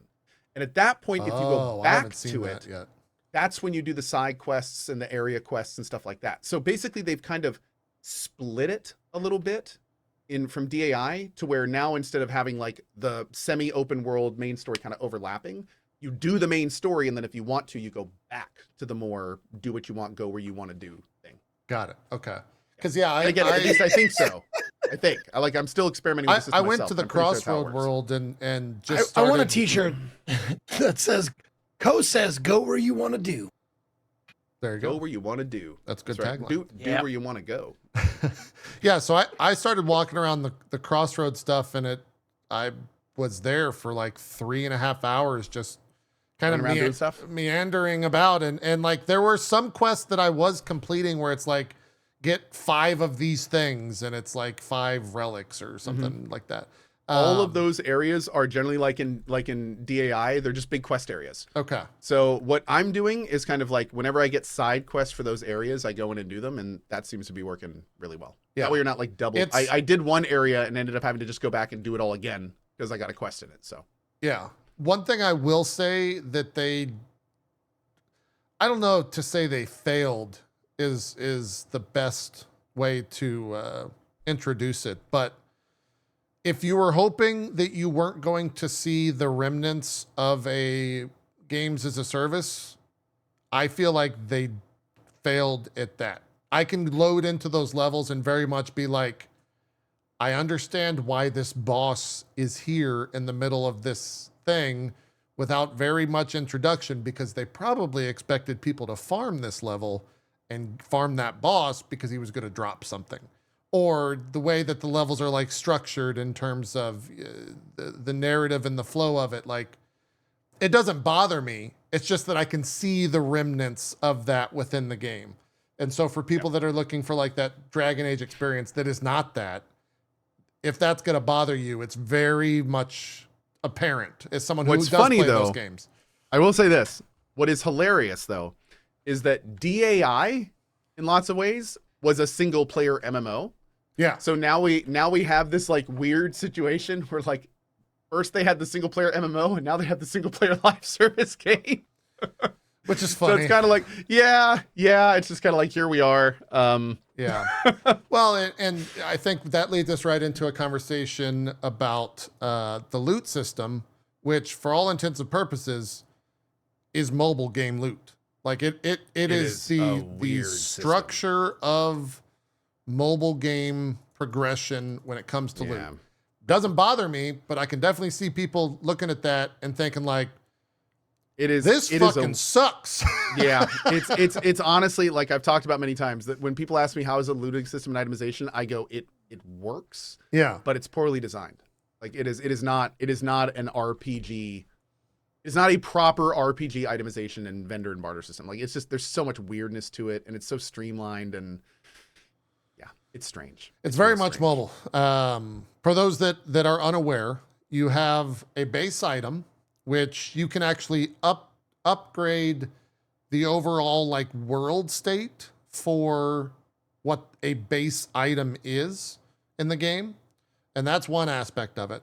But once you get a base item, it drops as like a gray, green, blue, purple, I think maybe yellow, and then pink is their loot scale. I've seen a couple pink items. I don't know if there's a in between. I don't think that. I've seen any of those yet. Yeah. Pink or red. It's probably red. I think those are uniques. And the way that you upgrade is from common to uncommon, gray to green. You get another one of those items and it auto upgrades to green. So it's like mobile if you were games. to pull a duplicate from a gotcha machine or something. It's very much like they intended it to be that. And so there's the and that unlocks is it the item text, like a notch on the item text? If you combine the item, whenever you loot like a lower level item, it has locked passives. Yes. And then as you can upgrade the item using world crafting items, and that gives just like small base stat increases. And then if you combine the items that go up in rarity, and that unlocks one or multiple of the sub passives, which then there you go. are able to work. Yeah. So I could see that turning away a lot of folk that were not expecting that. Yeah, it is the itemization is a huge step backwards. Yeah. Big, unfortunately. There is also a lot of like loot spots or loot slots. That part's nice, I would say, which I'm a fan of. And you can transmog. And a lot of loot in the world. Do what? And a lot of loot in the world too. They do put a lot of it out there, which is good. And there's a transmog system which you get at the very start of the after the tutorial. You can transmog any armor set on top of any armor set. It looks like there's also a lot of armor sets and looks in the game. So if you want that, or if that's considered a positive for you, you can look for that. One thing that I do think is maybe a divisive take for a lot of people, because they will say one thing or the other. For me, I think the game is unbelievably gorgeous. Like some of the environments and stuff that you're walking through are... I would go as far as one of the best looking games of the year when it comes to like the worlds that you're walking in. I think if you're looking at the character models, that's a whole nother thing. But I really enjoyed just looking out onto a forest or something and seeing how gorgeous it is. All of the different lights, the lighting system, the RTX looks fantastic. The water looks good. It runs well. I mean, it's getting like... What did she say?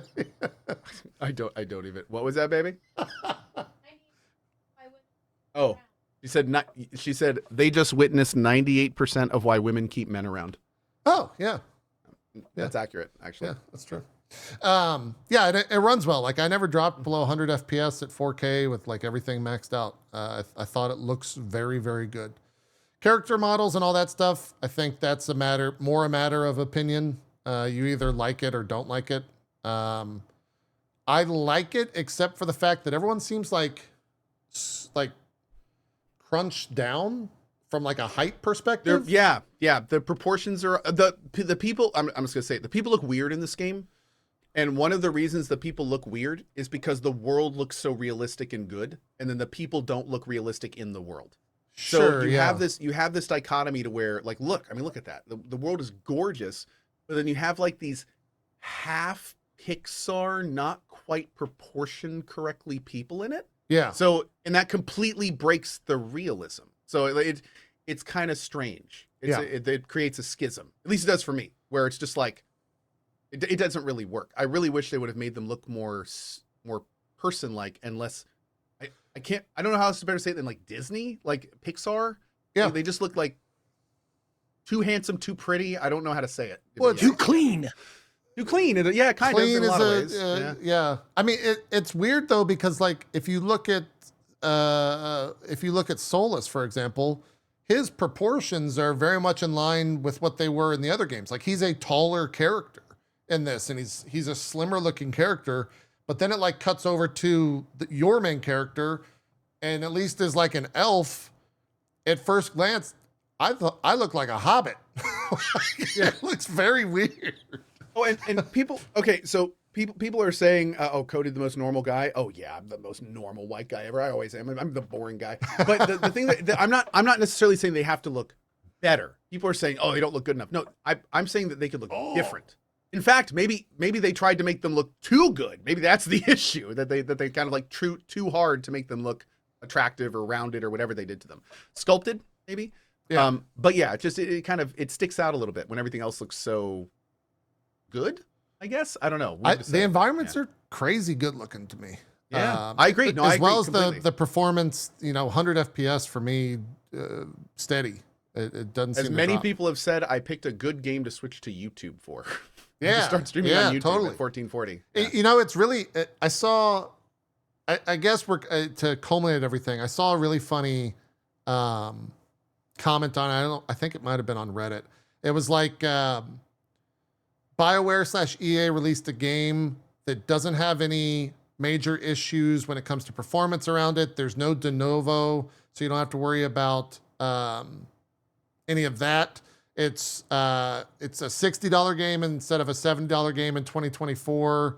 There's like 4 or 5 other things where it's like no Origin app. It's on Steam from day one. Like all of these things that are very anti-EA in terms of its history, and it's still maybe the most controversial game of the year. Well, dude, I mean, that's true, and all that stuff is great, and I can tell you that all of that stuff is a reason a lot of people are still playing it. Like, Sure. There's a lot of good stuff in the game that is keeping people playing it that may not like the fact that one issue with it is one of the core, like the fact that the writing is an issue for so much of it. That's a very core thing. Yeah. So like a lot of people are like me, where it's like, yeah, it's a core thing, but I'm still taking the rest of it. But for a lot of people, it's like reading a book that the book's not good. Like, like for a lot, and that's cool. Like if you're playing the game for that level of writing and it's not there, like, that's fine. But Yeah. yeah. Oh, Dude, man, even the character in this screenshot looks bored with this dialogue. And that's the main character, right? Is that your character, Co? Yeah. Yeah. It's like, can we just get back to the fighting, please? Yeah. One thing I wanted to bring up. Oh, go ahead, JB. Well, I was gonna say, I don't know if it's frostbite or what, but there is a lot of resting, like boring face, and the voice voice animations. voice are animation all is like very hit and miss. Yeah, it's odd. For There sure. are some scenes where the facial animations look like Horizon, Yeah. where like the lips match. You see their eyebrows go up when they get angry. Like there's a couple scenes where it's like, oh, like if you only saw those scenes, you'd be like, oh, this game's gonna be fine. Then like the next scene, it's like they didn't animate it. So it's weird. There's some scenes that seem just fine, and where their mouth will line up perfectly, and then there's other scenes where they'll say like a complex word and the mouth just goes. Yeah. Yeah. It's just like it feels very hit and miss. Yeah. Okay. I agree. I with that. had a question, and to see if this is true or not. I saw a couple of posts on social media about the choices that you get to make are like all just super, like, if I could use the phrase, milquetoast. Like there's no like super, like no dark path to choose. It's like, No, I there's no like evil that. in the game. I really like that. I kind of like that. Like, and there's no like, I hate you for saying that, like, choices. Yeah. So it's very just- much just like to give illusion you of an choice. Just to give you an idea, this is a Dragon Age game that doesn't have blood magic available to the mage class, because blood magic is generally used by evil mages, and they wanted this story to be so focused on the hero side that they don't even let mage characters dabble or use blood magic. So it's they are not trying to. This is not a Baldur's Gate 3 where you are entering in with like, I'm gonna be my own role, good or bad. Dragon Age Veilguard is a hero story. It's an isekai. That is what this game is. It is for the weebs out there like JP. Keep you involved. So it is basically a hero story. And funny enough, I think that's one of the reasons that the tone feels so weird, is because I think they're leaning into that too hard. But that's what this is. You're not going to get any evil options. There's no dark path. There's no bad ending. It is just straight up like, let's save the world. Yeah. So far. I don't know where it's going to go, but that's what it's been so far. From what I've thing been is told, there's that only I a don't- couple like major choices in the game as well. But anyways, that's all I want to say. What was that, Zeke? Well, I mean, I've been playing Metaphor a lot, and Yeah.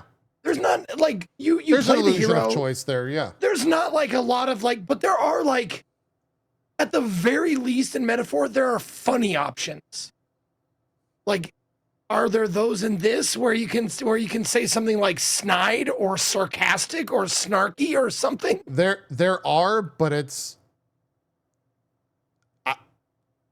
I would say they're unintended comical. Like There's a a good lot of- choice is, or a good thing that I remember, a standout thing that I remember is someone's like, oh my God, everyone's going to die. It's going to be a terrible thing. And then one of your options is the player character to respond to that is oof. Yep. But the, oh, the dude, character you doesn't saw that say, line? yeah, the character doesn't, it's what I chose. But the character doesn't say oof. They say like, they say like, oh, that's really bad or something. I selected that option today. Oh, okay, yeah. But it's like oof is one of the options, and I was like, that's kind of funny. It was kind of funny. And what he says is also kind of funny. There are, like, I've been doing only that dialogue option whenever it's available. The like smiley face thing. Dude, I love the guy that plays Rook, Alex Jordan. So I love hearing like his snarky, ridiculous stuff. Some of them are actually pretty good. He's dad joked us a few times. Yeah. Like straight up dad joked, and they have been incredibly groany, which I'm totally on board with. So they're that so far. I mean, again, I feel like the snarky line leans into the game. So at this point, we're just, It kind along of for fits the the ride. vibe, Like, yeah. let's do it. Yeah. So it's been okay in that regard. Yeah, I've chose a couple of like the romance options. They're like the heart option and the character dialogue choice. They're kind of So cutesy. well, it's like, do you want to be a nice person? Like an overly nice person? Because that's what this means. You're not gonna like flirt. You're just gonna be like, Yeah. oh, you smell really good today. You're like, Hey, I'm really sorry. Did my hand brush against yours when we walked by in the hall? yeah, it's very. And that it's was very, so like, awkward. cutesy. I'm so sorry. I also was, I think it was Skill Up that said when you, after you like fully romance someone, when it like fades to black, that you lose the option for everyone else to do that in the dialogue Apparently, choices. I was told this today. Apparently, there is a warning. You get a box Oh, saying really? you are going into the forbidden zone. And you will not return from Oh. here. Okay. So I didn't know apparently that. there is a point of no return box. Got which it. I'm I thrilled to did hear, 'cause know. So So one, far, I'm hitting on everyone. one thing that I actually found myself multiple times wanting, especially in the specifically in the dialogue stuff, there's no like dialogue history button. No, there's not. And so I was like really missing that. But I saw on Twitter that there is an automatic save whenever you make a dialogue choice in the like, That's a decision. that's a decision. Yeah. And so it automatically saves right before you make that decision. So if you're not comfortable or you want to change it, you can actually just load back to it, which is really cool. Which is such a cool feature if decisions mattered. Yeah. There's only like 2 or 3 big decisions in the game. I know, it's so like that would have been such an amazing thing in like DAO where it's like you make major decisions all the time Yeah. that you'd want to go back and revisit. But it's like, from what I understand, it's a cool feature, but it's not like super used in this game. Yeah, yeah. If you want to explore if you want to see the dialogue or whatever, then that's probably your best way to handle that. I've been told there's some major decisions towards the end though. So Yeah, looking there's a couple forward- major looking stuff forward to from that. all the reviews. that I None of saw. my decisions have been major yet. Same here. They're very, very topical, very non-consequential. We didn't talk about the combat at all. I actually think the combat's maybe one of the better parts of the game. What are you playing? I'm playing a rogue. I'm pretty broken. I think you're playing a mage. Are you finding yourself weak? Because everyone says they're weak at the beginning of the game. I was getting a little frustrated with it at the beginning because I felt like a mage that couldn't cast spells. Okay. Like the recasts are super long and the mana regen was really bad. And it just didn't feel good. But now I'm kind of going to more like the melee south route, and that's feeling a lot better. Starting Okay. to starting to be able to build up detonators and primers and all that stuff, and it's feeling better. It's feeling better. Yeah. What I did was I always put the detonators and primers of my companions in their first slot, and then I've bound the 2 left buttons on my mouse to those buttons. So anytime I need to primer or detonate, it's just mouse buttons. I don't have to like pull up tab or any of that stuff. And that has made it very fluid. Yeah, that's. We'll talk about the combat, but I do want to just jump in real quick and say, like, I don't think the default key bindings are very good for mouse and keyboard. It is very much a controller first game. I was doing controller until I realized that the right-click mage thing required some aiming because it doesn't lock on. Yeah, so then I Rogue was like, has switch a lot to of keyboard and aiming mouse. too. And then I switched to that, and turns out the right-click thing for mages sucks anyway, so now I'm not even using it. So I don't even know what I'm using mouse and keyboard, but I don't really need to. My biggest gripe, and it's hard to show it unless I specifically show it. I think I'm messing with the FPS here. But when you aim, so your character is like kind of off center, right? And if I'm looking at the center of the screen and I just like right click, which is fire your bow and arrow, it'll fire there. But it'll fire where middle of the screen is.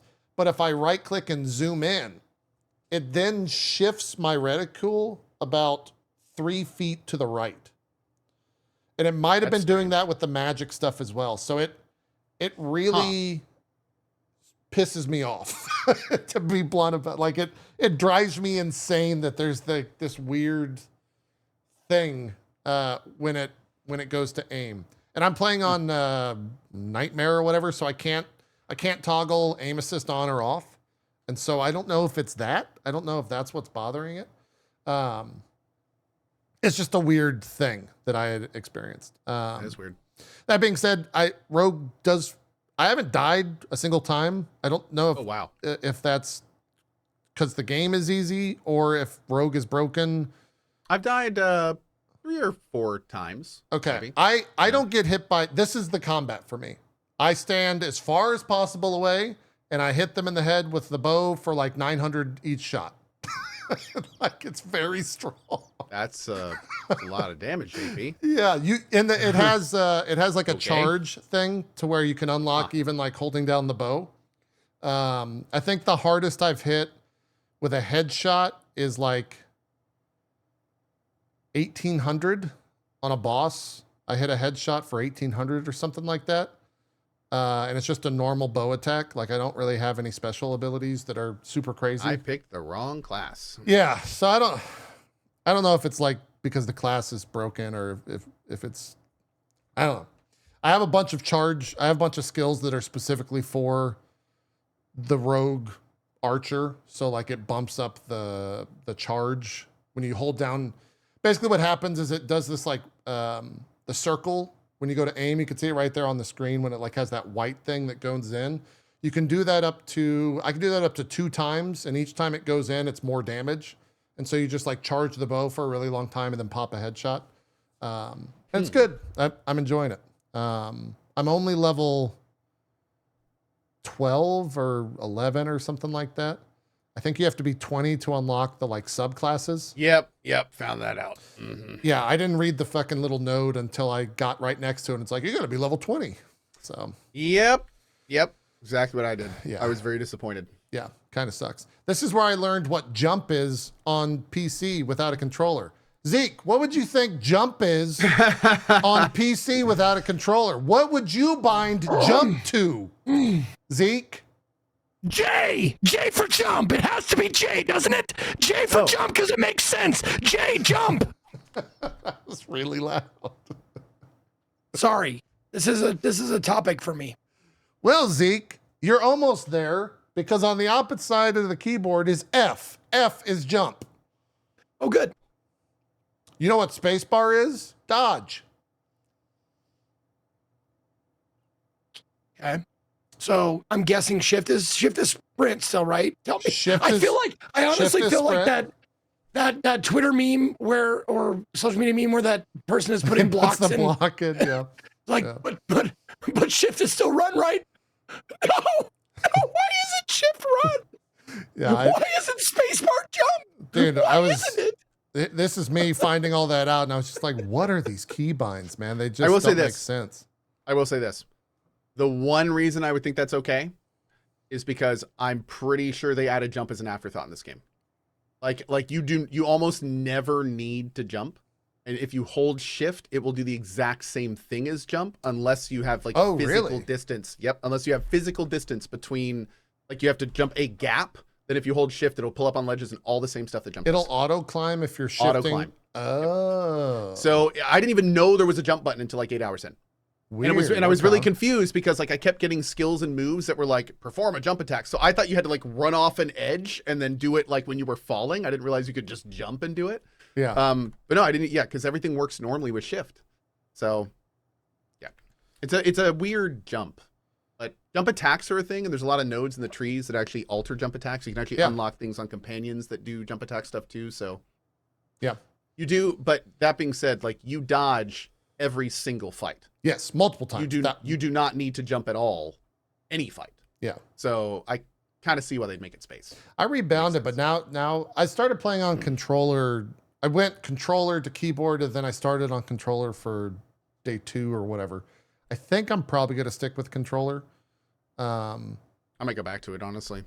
It's combat is good. That the keybinds are just a little bit odd for me.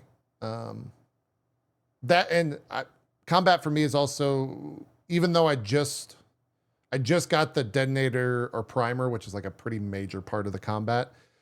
Before that, combat for me was just stay in the back and just shooting bows nonstop. So if it's a third-person game where I have to aim and there's a dodge function, jump is spacebar always, and then the dodge button will go on a thumb button, on a mouse thumb. So God, what is the default side buttons? They're already default bound, but I forgot what they do. They're default to like guard and maybe jump. It was guard and something when I rebound them. All I know is I wasn't using them. Okay. So like everything else that they were bound to was fine where it was. Yeah. What else is there? I'm trying to think if there's anything else we need to discuss. A lot of the abilities look cool. You can respec for free at any time if you don't like your decision. I like that a lot. Nice. Yeah. I'm not the biggest fan of how they handle companions in combat. There's no HP bar for companions. They can't die. They literally cannot die. Someone in my chat, we were going back and forth about that. Like, they're just combat drones, and the enemies, he was saying the enemies never target anybody but you. Yes. No, that's not true. Oh, it's not? No, they can aggro, and they will hold aggro for a little bit. A good way to think about it is these companions are modeled after God of War. That's all it comes down to. These are God of War companions. They are not companions in the traditional RPG sense. They are companions, as just like you said, they are essentially 2 separate skill pods. And they are there to add additional functionality to your character, essentially. DAI was similar, but they did still have like the full character stat and everything. But I mean, they're God of War characters. So it's not the best departure for RPG fans, but that's kind of is what it is. Yeah. I mean, especially for someone like me that when I choose what my main character is going to be, a lot of the times it's because I know I'll have companions that are going to fill the like niche character classes or character fantasies that I want to play. So like play rogue for my main character. Tank, support, DPS. Yeah, exactly. Because you have your MMO party. I'm going to companion that's going to be a mage. And so I'll use that guy in my main party because I'll get to see what a mage feels like. It's not you don't get that, which kind of bums me out. Is it just telling them what to like? How much control do you get over them? They get like a small skill tree. You don't really move them. Yeah. They have a very light inventory system. They have a light skill system, and during combat, you can tell them to cast any of their abilities, and they have a global cooldown they work with, and you can tell them to attack specific targets. But you cannot, unlike in DAI, have like full control over them. That's not a thing. Okay. So it is very much again like they're just kind of there. And they've got their abilities, and when they've used their abilities, it's just like basic auto attack, and that's it. Yeah. Are you laughing at my hair, Zeke? No, I was laughing at you just jumping and like. But I jump nonstop because I find the hair I don't know why they decided to focus on it, but like this, I can't think of a game that has better hair than this. Like it's really good hair. It's funny you say that because I've seen a lot of posts talking about like how great the hair in this game is. It's really good. Yeah. It still like kind of glitches with the like armor. Like they haven't figured that out yet in terms of like if you Collision. have there's weird collision, but when you're like running around and like typically if you do this, what comes to mind is Hairworks from NVIDIA for like Tomb Raider back in the day, where they touted that as like a huge tech thing. And this, they doesn't even say what it is. It just looks really good.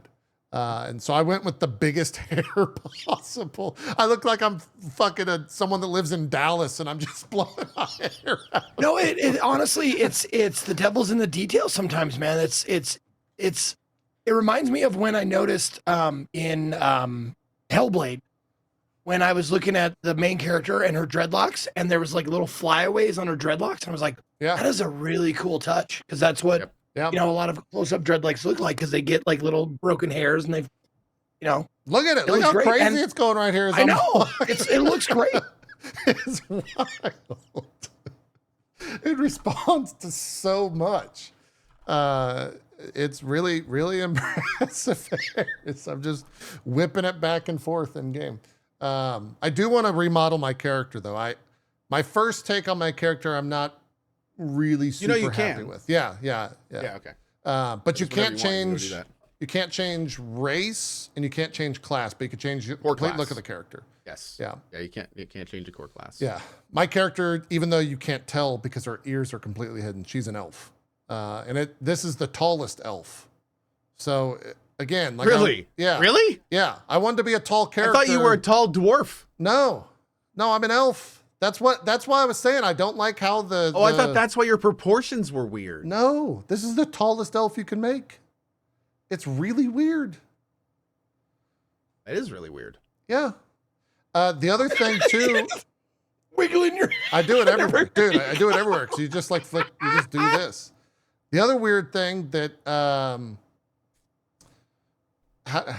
there are people that are upset about the chest slider in the game because That it can't be super huge. and it's pretty I restrictive. will agree with that one. That pretty one I will restrictive. definitely be like, come on, man. There's no chesty people in Dragon Age. Come on now. This is the furthest on the right you can go on that slider. My character is. Which is like a weird thing for me, a male, to say. Right? The only thing. I Not know at the all. optics of that. I know how stupid that looks, but it's also like what? Why is that like? I will say this though. It is a little strange, with as far as they went with the character creator being able to make realistic characters from all walks of life. It is a little strange that that's where they draw the line. Yeah, That's strange. it is. Yeah. That is actually strange. And I don't know if it's like an armor thing, if it's because you have to Like go you can and- even do like what I pronounce it. I'm not saying this right. Vitiglio, the skin condition. I'm terrible at pronouncing it. I've just Vagina? butchered it. No. I want it's. I don't know the. I don't know the spelling of the word. I'm terrible Is at it pronouncing is it it as well. Vitiligo? I'm not sure how to say it properly.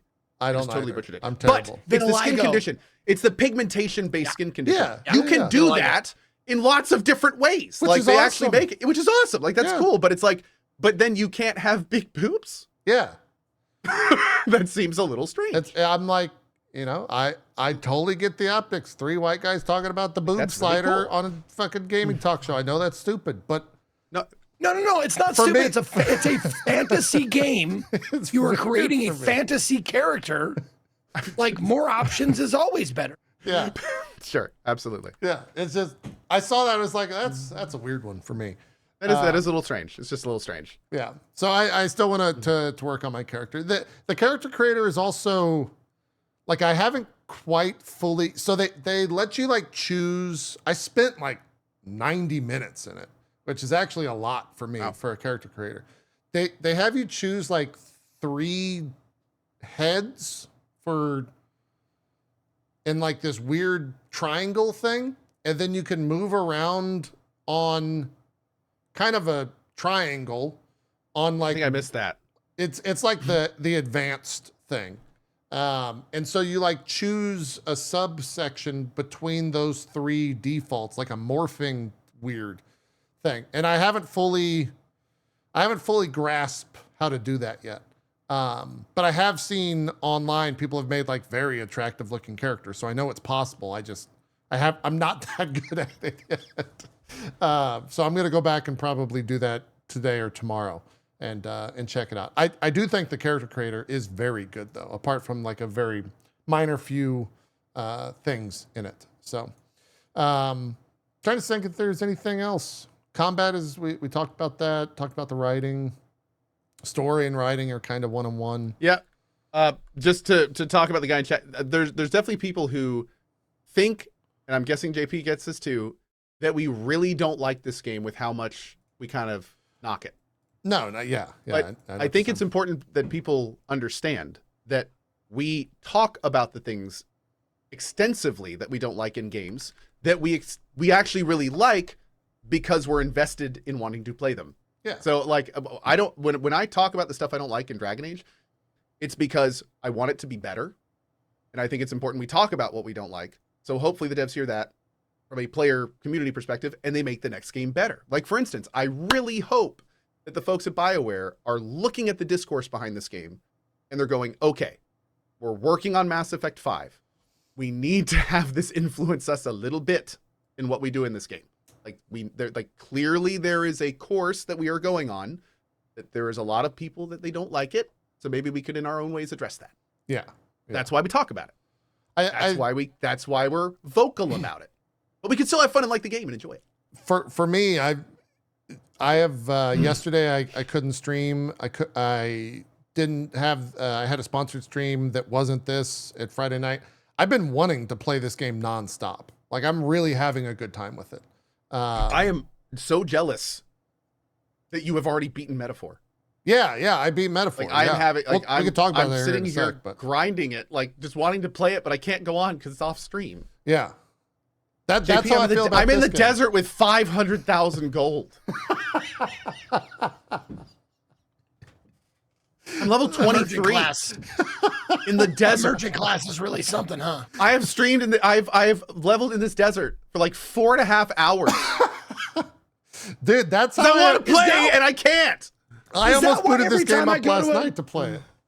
Is that why every time I go to a dungeon that like I look at, because in Metaphor you can press the left bumper in a dungeon and see like what other classes and levels people are doing. Like every time I do that, like I do it afterwards because I don't want to spoil myself on like what is the best whatever. But like I'm always under leveled compared to other people.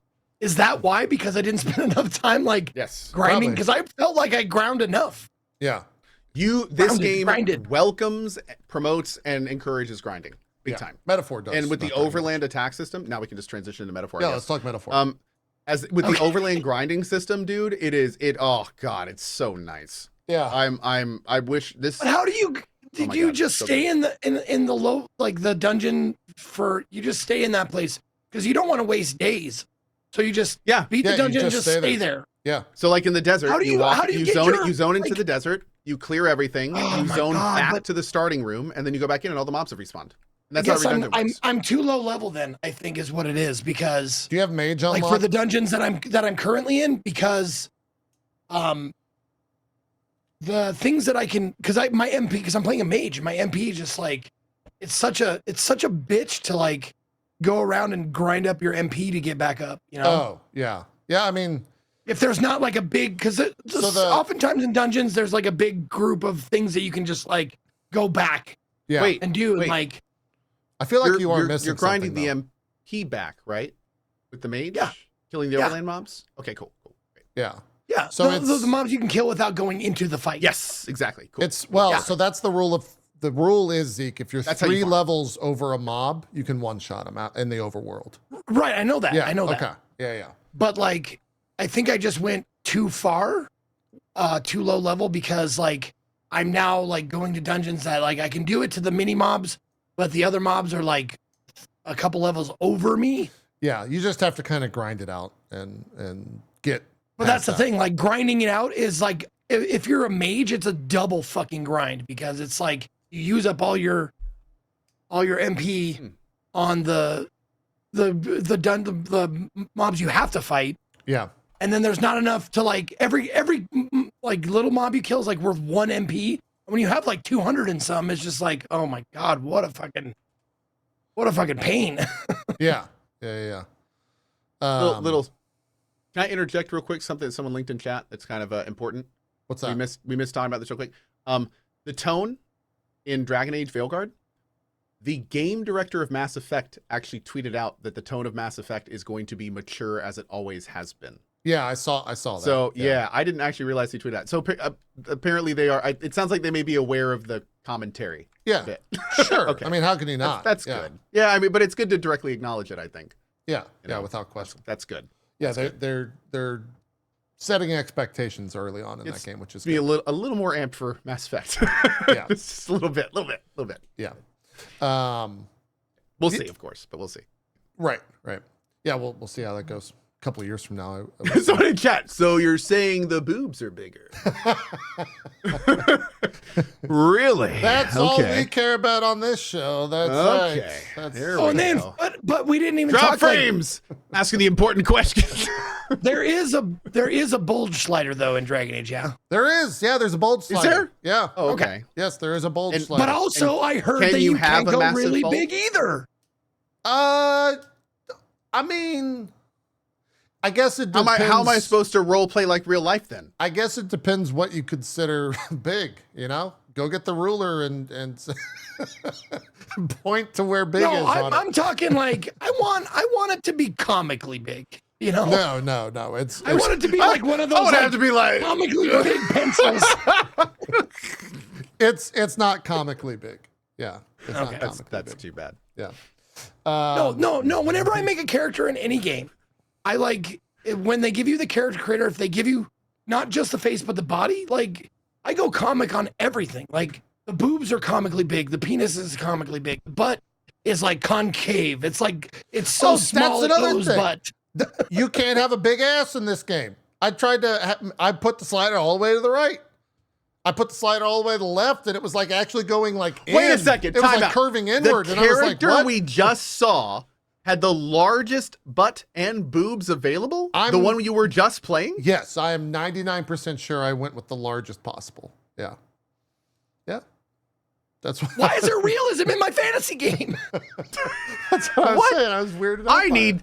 thunder thighs. What is happening here? That's for elves. Maybe they want elves to be, more slender, Slender. and elvish and like Okay. Lord of the Rings elves style thing. Okay. Maybe you didn't have enough high AC armor. Maybe, yeah. I don't know. Can you like how about like fat? Can you be fat in the game? You can be, so again, it's the triangle thing, and like top is muscle, far left is skinny, okay. and far right is they don't say fat, they say Portly, Dim. rotund. I forgot what I Rubenesque. forgot what the name is. It's I've not heard them all. I think it's festively plump. Is that what it is? it's a different term for it. I forget what it is. But anyways, with yeah, two it's you can be like thick, I guess is how I would say There it is. But you can't be you can't be like comically overweight. No. Somebody said As it's like Hannibal the sides Lecter- are the sides are thin and jolly. I mean, Or as yeah, Hannibal sure. Lecter would say, was she thick through the thighs? You know, roomy. So here, this is my character, Chris. I mean, we can go. I could show you here. That's like the slider thing that you choose between the three different Oh, that's pretty cool. heads. There's also, we didn't talk about the backstory, but there's backstory that you can choose. You can see all the different armor. It's a very well done character creator. It's just, I wish some of the. Oh yeah, so here's the body shape. It's that. It's arms. It's an hourglass with arrows, and then it's body frame, I think. Oh. Yeah. Aw. Egg? I don't know, I don't know what it is. Yeah. Okay. Yeah. There's a lot of, I think, is that what I go with for the, okay, yeah. Then you can see all the different armor and stuff like that. Which I also think the armor looks cool. I've loved all the All the designs armors of look great. that. Yeah, I've loved the design of that stuff. But anyways, jump back over to Metaphor. I did finish Metaphor. 81 hours. I clocked in. Oh, yeah. Oh, sorry. Yeah. Somebody in chat just said, what does Code think of the Kunari? They're garbage. I hate them. They look so much better in DAI. They look horrible in I would one. agree with They're that. like homogenized and weird, and they look like tieflings now, and they ruined a good thing. And I don't know what they were thinking with that. They look real silly. Freaking Bull looked so awesome in DAI. Yeah. Like they had like this cool, unique, distinct, like not human look, and they just ruined it. They ruined it, and like it just, why? Yeah. Really unfortunate. Yeah, they're really an odd choice for sure. I don't know why they changed it all. Especially because there's not, I don't think there's like a lore reason for the change. They just changed it. No, they just did it to homogenize it. They did it to make Yeah. it look prettier. They twilighted them. Yeah. Yeah, it looks stinks. strange. Sorry, didn't. Okay, last thing I'm going to say about that. No, there's a lot to talk about there. There's a lot to talk about Dragon Age for sure. And we'll I'm sure have more takes on it as we get further in the game. Finished Metaphor, 81 hours. I did all the side content. I fought all the things without saying what that is. I put out a thoughts video without any spoilers in it. I ultimately feel, for me, Persona 5 Royale is a better game, from a story perspective. I think for Atlas's gameplay elements, Metaphor is far and away the best Atlas game. It is the best of everything from all of the Atlas games combined into one, with so much quality of life. So many things are so much better than all the other Atlas things. I love the combat. I talked about last week where I was a little bit upset about how grindy the end game is. That was a stupid take. I wasn't at the end of the game yet. I got to the end of the game. I feel like you do need to grind, but it's not crazy or anything like that. It's the typical end of game thing in Atlas where it's like, oh, you think you're done? You actually got 20 more hours type deal, which is how that goes. And the end game grind not only is very rewarding if you're wanting to like max out your characters, they put things in the game that are what you would expect for maxing out your characters. Like you can walk into a fight and just throw out 80,000 damage and leave the fight if you want. You don't have to beat the game. Funny enough, my character / party at the end of the game, I beat it by throwing money at people. Oh, merchant class. Nice. I threw money at, because I had 2 million gold at the end of the game, and I just threw money at everyone, and it was great. I threw money at all the problems, and it was fantastic. And I loved the idea. It's like you became a streamer or something. Yeah, I was walking around as a hero, just like, fuck you, take this fucking money, just throwing it at everyone. You got a capitalist playthrough, I see. Okay. You just funny bought every enemy. That's basically what you did. It's so funny because the story is what it is. Meanwhile, my character's like, capitalism, bitch. Literally the most pay to win bullshit I've ever heard. It's just throwing money at everyone. Like the entire party was designed to be around throwing money. Like I had a buffer, I had a debuffer, I had someone that will be a backup healer / debuffer, and then I had the person that threw money. And that's all they did. And it like one shot most things in the game. I love the premise of what you're doing, where you enter a fight and you just keep throwing money at them until they give up, where you're just like, no, you want more? You want more? Great. I'll just keep doing this until you done? You guys had enough? Yeah. Okay, can I have your loot? Yeah? Okay, thanks. Well, and All right, have a good day. Money is almighty attack, isn't it? Yes. Yeah. Yeah, so it's like no weakness. No weaknesses. The mob's like, I repel all attacks and all magic. Fucking dodge this penny, bitch. Yep. You're that kid. Slap you're that you with kid a in stack school. of $100 bills. Just boom. Take that, bitch. Who learned how to like snap, like snap a bottle cap, snap a quarter. Yeah. Like you're that guy. Like, pew, dude, totally. pew, And like pew. the best part is from like an equipment perspective, there are like, it's very clear that the devs meant for that to be a choice that you can do, which is fantastic. Wait a second. Does an almighty attack mean that you can't dodge it?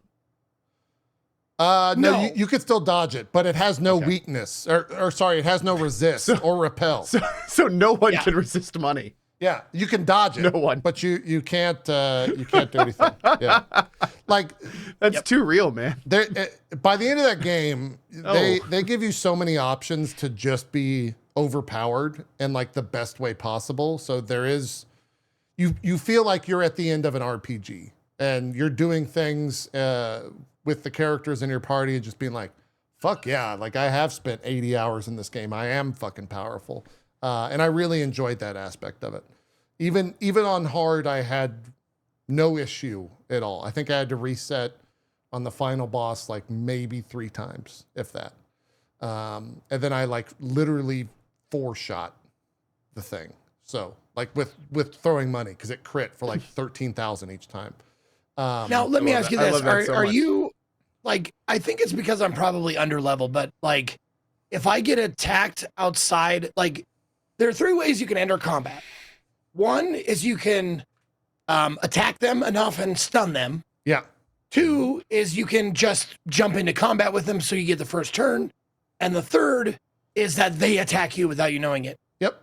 Are you like me? Every time they attack me without, like, I accidentally like dodge roll at the wrong time or whatever, or I just didn't see them and they attack me and it's like combat starts, they get to go first. I'm like, I'll diff 4, fucking start that shit over again. It's a little On different. hard difficulty, Yeah. it's so often a death sentence. So Like it's for at least it is for me at my level. have you guys? Oh, fuck. There are ways to not have that be an issue. To where like you can soak all the damage and then just say, actually, I don't want to do this. I'm going to leave type deal. Oh yeah, I mean you can escape. Is that what you're talking about? Yeah, but there are ways to make it so you can always escape. So you don't fail, essentially. Well, a lot So of they times, don't- even with they all don't my even guys hit starting you in the first? back, like they'll still kill me. You'll still like, get attacked towards the end. You Oh, have then that's enough bullshit. HP Then I won't do it. You still have enough there an- HP. Well, like all I Is there do. an item or something? No. It's you will get it no matter what, as long as you play the game. Yeah. It's not something you Okay. can Well, in miss that or case, let's anything. not spoil it. Yeah. Yeah, that's yeah, cool. yeah. It's not Okay, something you great, can miss. great, great. Okay. Yeah, you'll get it no matter what, as long as you play the game. But Yeah, all I know like, is on my difficulty, even with all my guys in the back row, if an enemy jumps me, especially a strong enemy, like I'm just dead. Like, Yeah. It's going to do like 1 AoE and then like 2 hits. It's going to take out 2 of my guys. And at that point, I might as well just. eventually you're though, done. like You're done. you'll do it and you'll have like one guy survive with like 20 HP. You just escape, heal, and then I just turn around and like try to fight him appropriately, which is the ambush thing. Because if I got ambushed, I'm not fighting that. I'm going to die if I continue that fight. I'll just make sure to get out of that fight and then restart it. So, yeah, I do think for my interest, and the way I can describe it is how I described it in my thoughts. With Persona, you're experiencing a story that is happening to the characters in the game, if that makes sense. Like it's their story. With Metaphor, for me, I was experiencing. It's like they literally just take a fucking hammer and hit you on the head towards the end of that game and be like, it's a metaphor, you fucking idiot. Like, just nonstop. Like, even, wait, hold on, because they're already doing that. Are you talking about like an even bigger hammer? Because I'm already feeling hammered. It's the entire game. It's like, it's a fucking metaphor. You fucking moron. Do you not get this?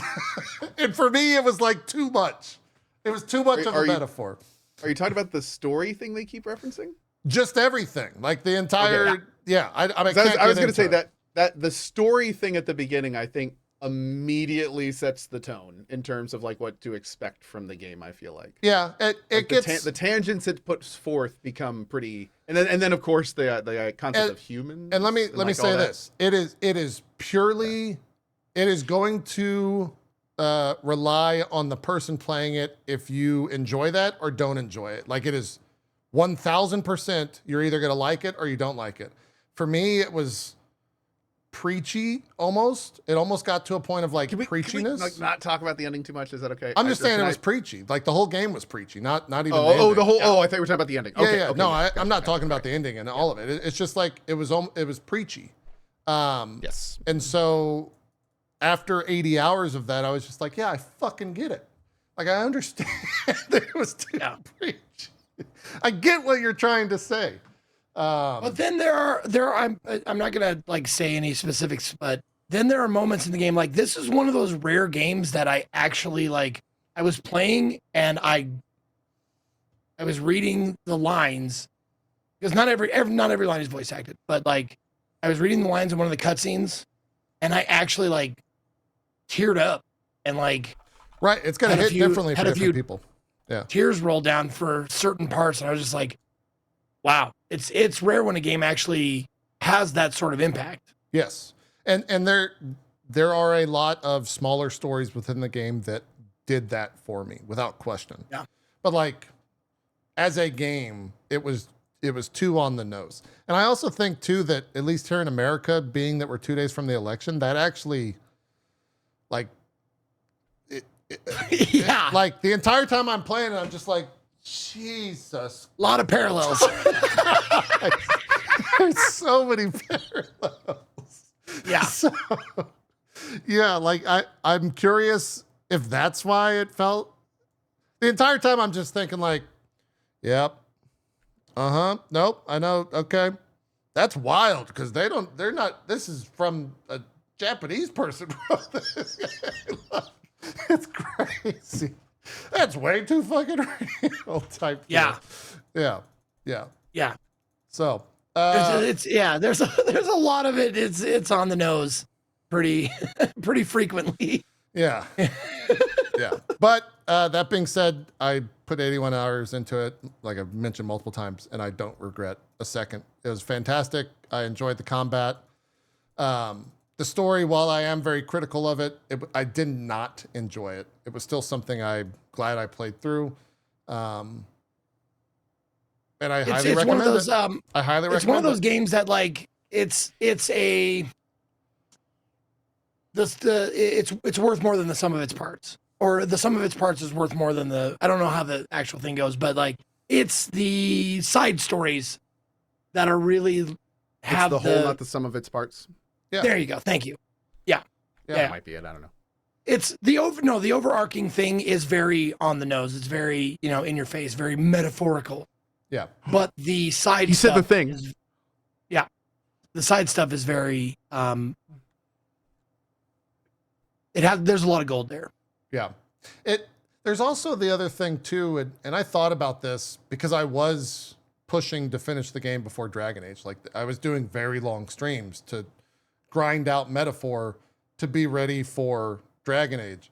And the question, I thought about it after stream. I was like, did I enjoy this game less because I was, in essence, crunching to finish the game? And then I was like, Crushing it. Man, that would be like if I was a game reviewer, I don't know if I could do that. That's got to be a nightmare. Dude, oh my God. Like, that's I've gotta seen some suck. of Dean's tweets about like having to finish games at a pace that he doesn't like to at times. That's Yeah, it's without question. I personally don't see how that couldn't affect the review. That's what I was about to say. There's no way it doesn't. There's no way it doesn't affect if you enjoy or not enjoy a game.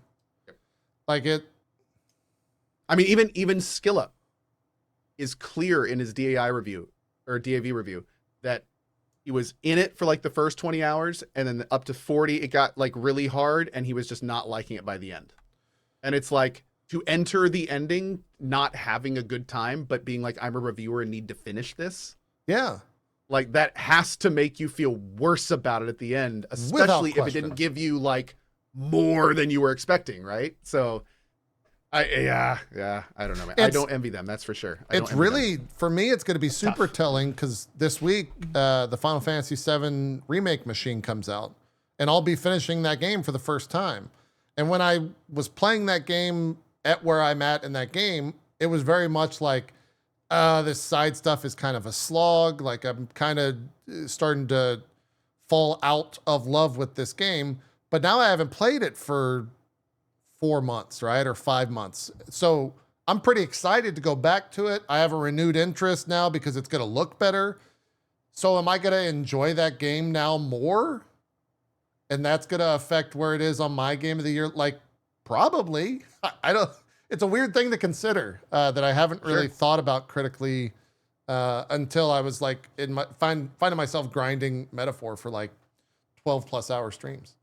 And really made me think about people that review games as a profession. Like, it's got to be weird. It's got to be weird to essentially have timelines or deadlines of like finish this 90-hour piece of content to jump into a 50-hour piece of content and have both reviews up within 2 weeks of themselves or whatever. Yeah.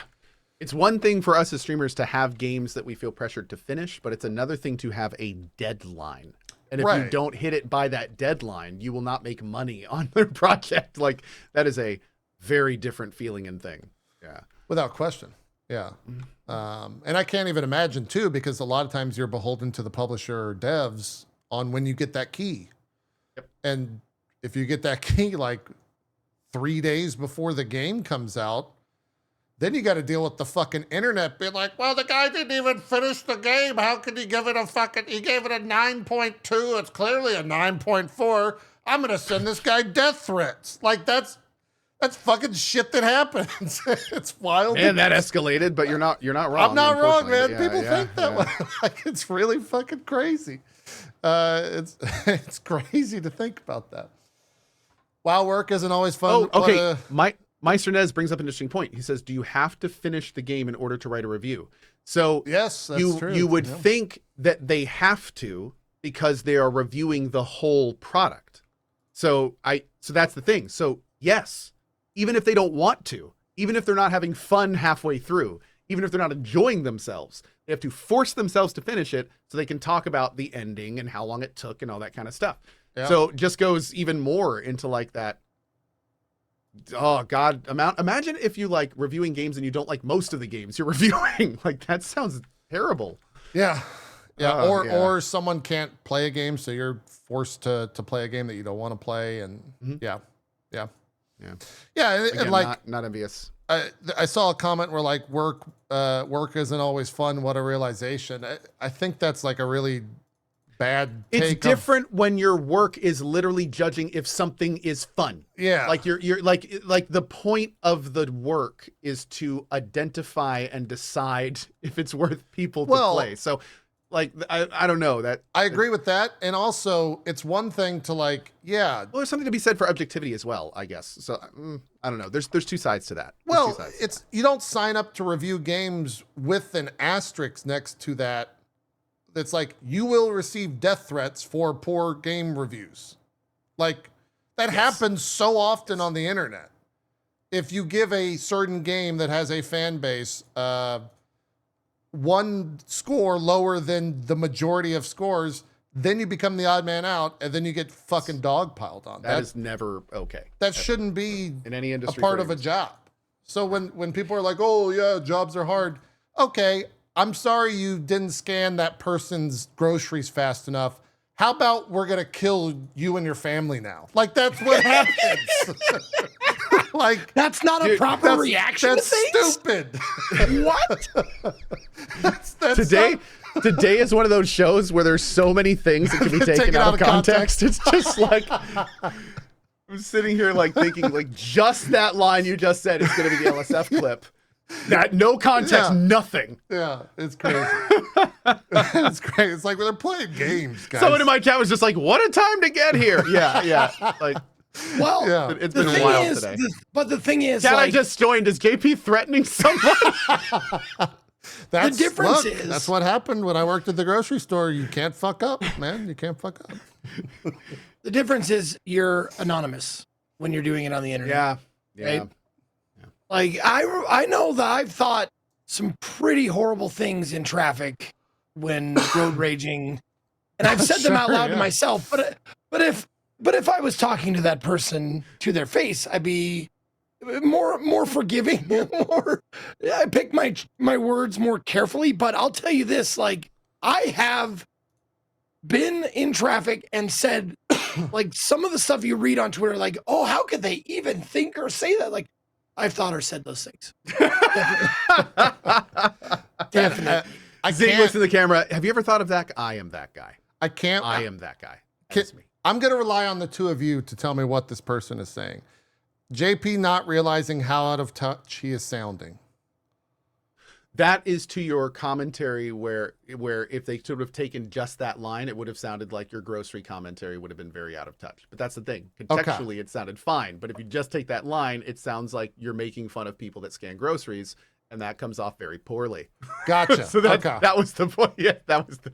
I think that maybe that guy just tuned in or something. No, that's why I had someone else explain it because I. Wait, no, I'm sorry. The elusive just said in my chat said no. He's actually talking about your weeb status.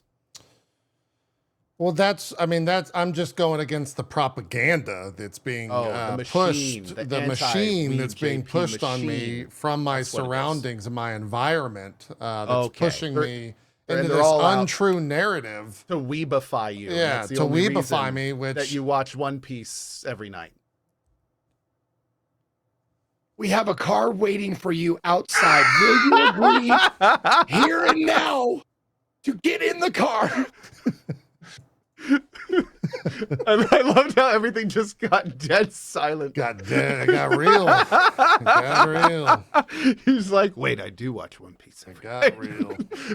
Wait a second. It got real. Yeah. Am I? What's going on? We were talking about completion rates. I was actually surprised on Metaphor on Steam that 16% of the people that have purchased it have finished that game, which seems really high. 16%? Hasn't the game been out for, what, a month? Came out October 10th, so 20 days. It's got... An 80-hour game has been out for less than a month, and 14% of the purchasers have beaten it? That seems high, right? Like, I was pretty surprised, too. That's wild. Yeah.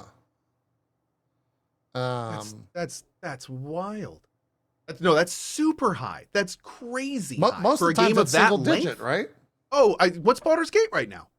Let's see. Let me pull it up. Like that's interesting. Now I'm curious, but no, that seems very high. You have to remember, like a huge majority of people buy games, open them, and then they never open them again.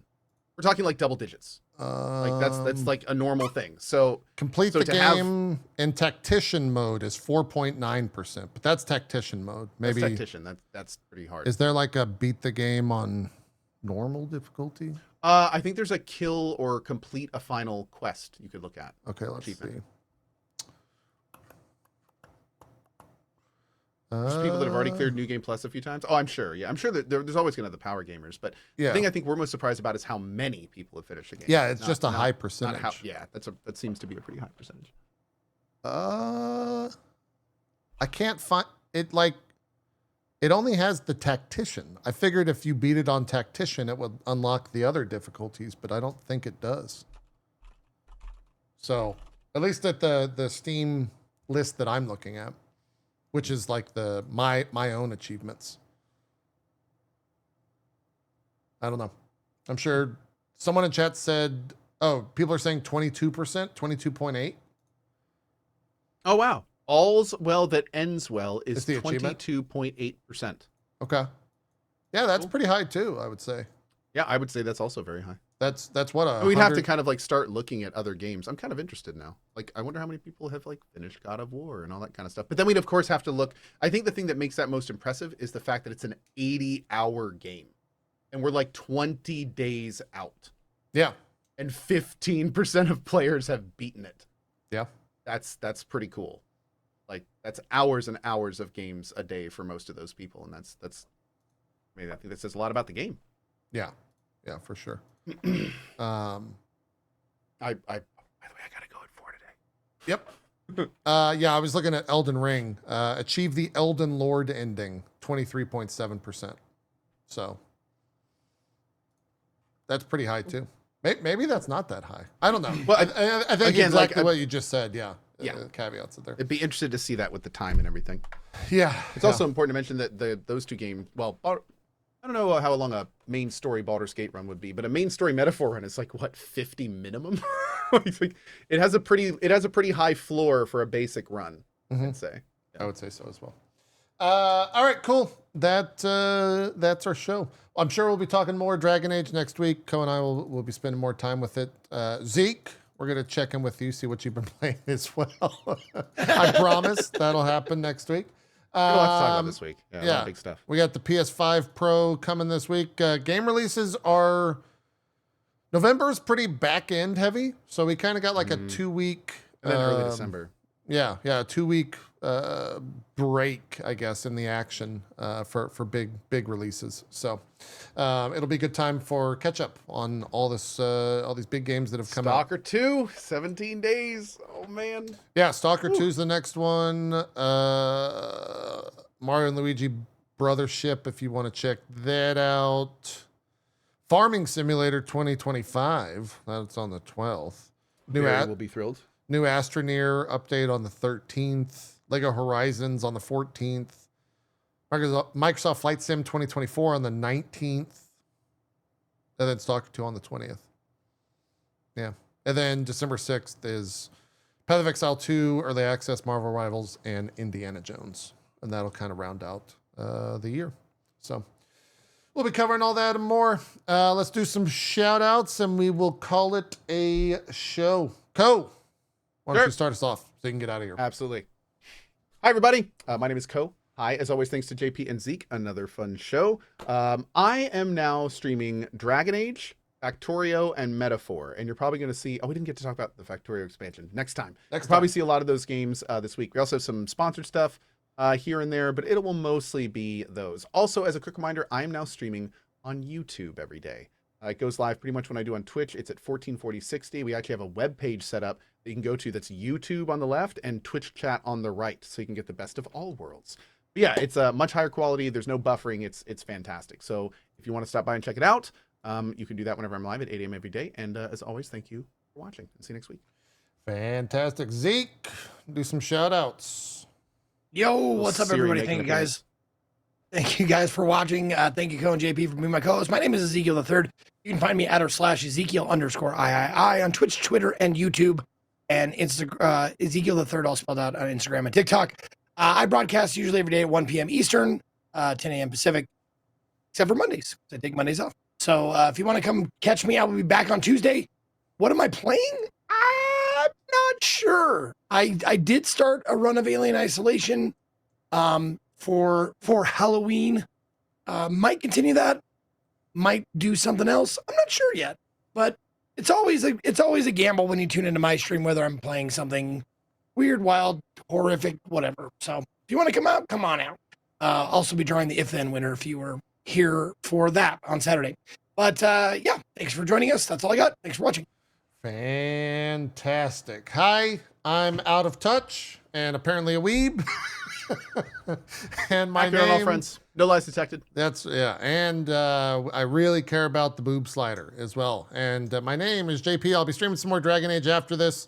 Got to shut down obviously on Ko and Zeke's stream.